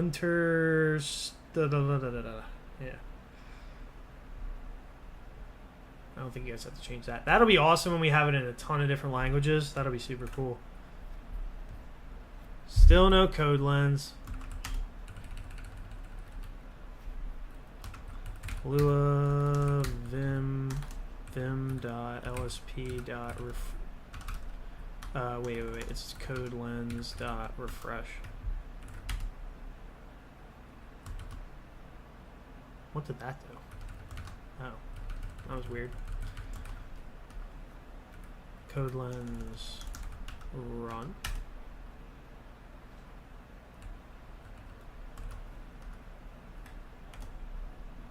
Yeah. Well, yeah, we're going to have different things for it in different languages. Well, it'll be the same thing in different languages. I mean, I won't know because I won't be able to read those languages. So I guess anybody could, write whatever the hell they wanted in German and I wouldn't know. But, still be cool though. So we got different languages. We got the light and dark theme. You can turn off the stars if you're no fun. We got the links to lots of stuff here. We just have to rewrite some of the docs and polish it up a little bit. And then I think we have probably one of the coolest websites I've ever seen. So, yeah. This stupid thing still doesn't work. Zappelfusken, I don't know what that means. I don't want to start saying things in German and I have no idea what I'm saying. Because it's under experimental. Maybe is it under like another chunk of thing? Looks like it's on the same layer as code action provider, which would be, I mean, the code lens provider is an empty dictionary. I don't know if that matters.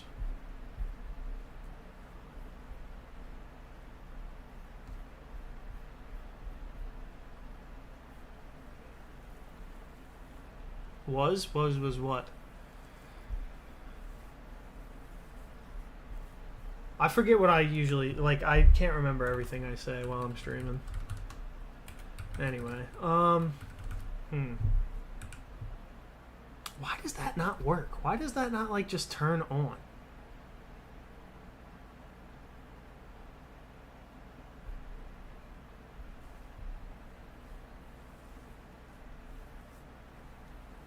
Like, this works so well for Go. The last thing would be that, because that's Go PLS. This would be Terraform LS.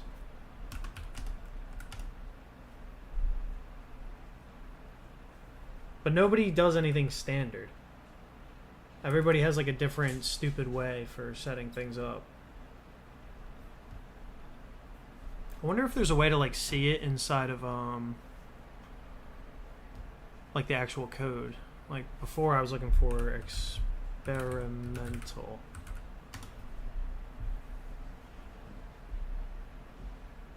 Yeah. This is settings.go.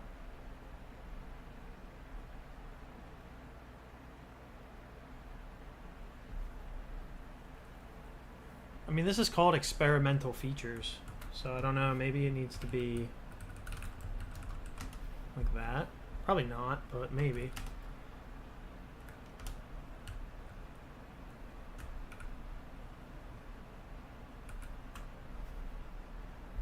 Oh, that didn't work.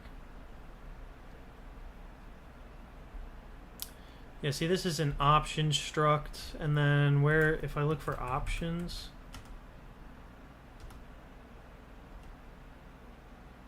it's inside this decoded options thing. And I don't really know. I wish I could read this a little bit better. I wish this was in like JavaScript, because then it would be just way easier to read.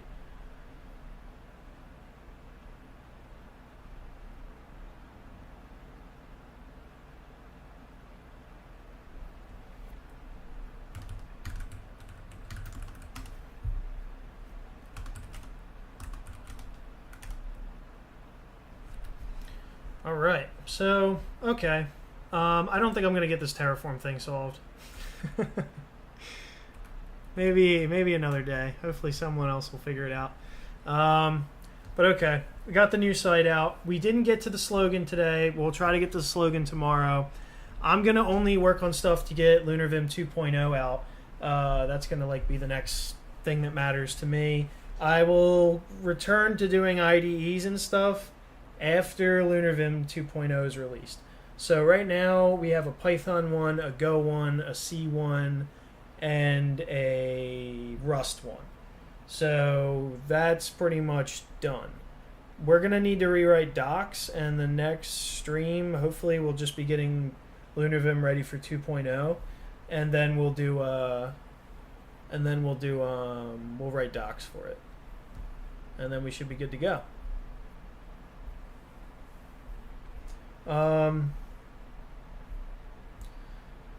All right, so I'm just gonna end it there. I'm just gonna go over a few things, and then we're gonna call it. So, chris@machine.com, all the socials and stuff. Follow me on Twitter for when I go live and do these streams. YouTube, you can subscribe. If you're not subscribed, you can also join the channel as a member.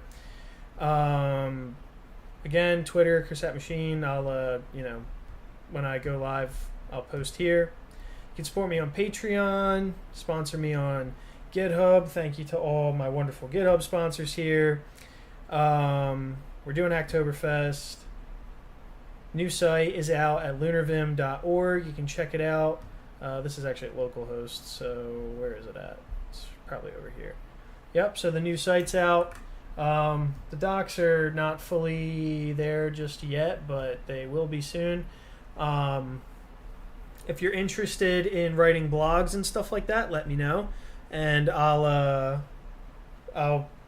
we can talk, and then we'll see. Like, just try to you could just put blogs against this repository if you can find the markdown. It should be really easy to you just have to write markdown and make a PR against the repository, and then you can start writing blogs and stuff like that.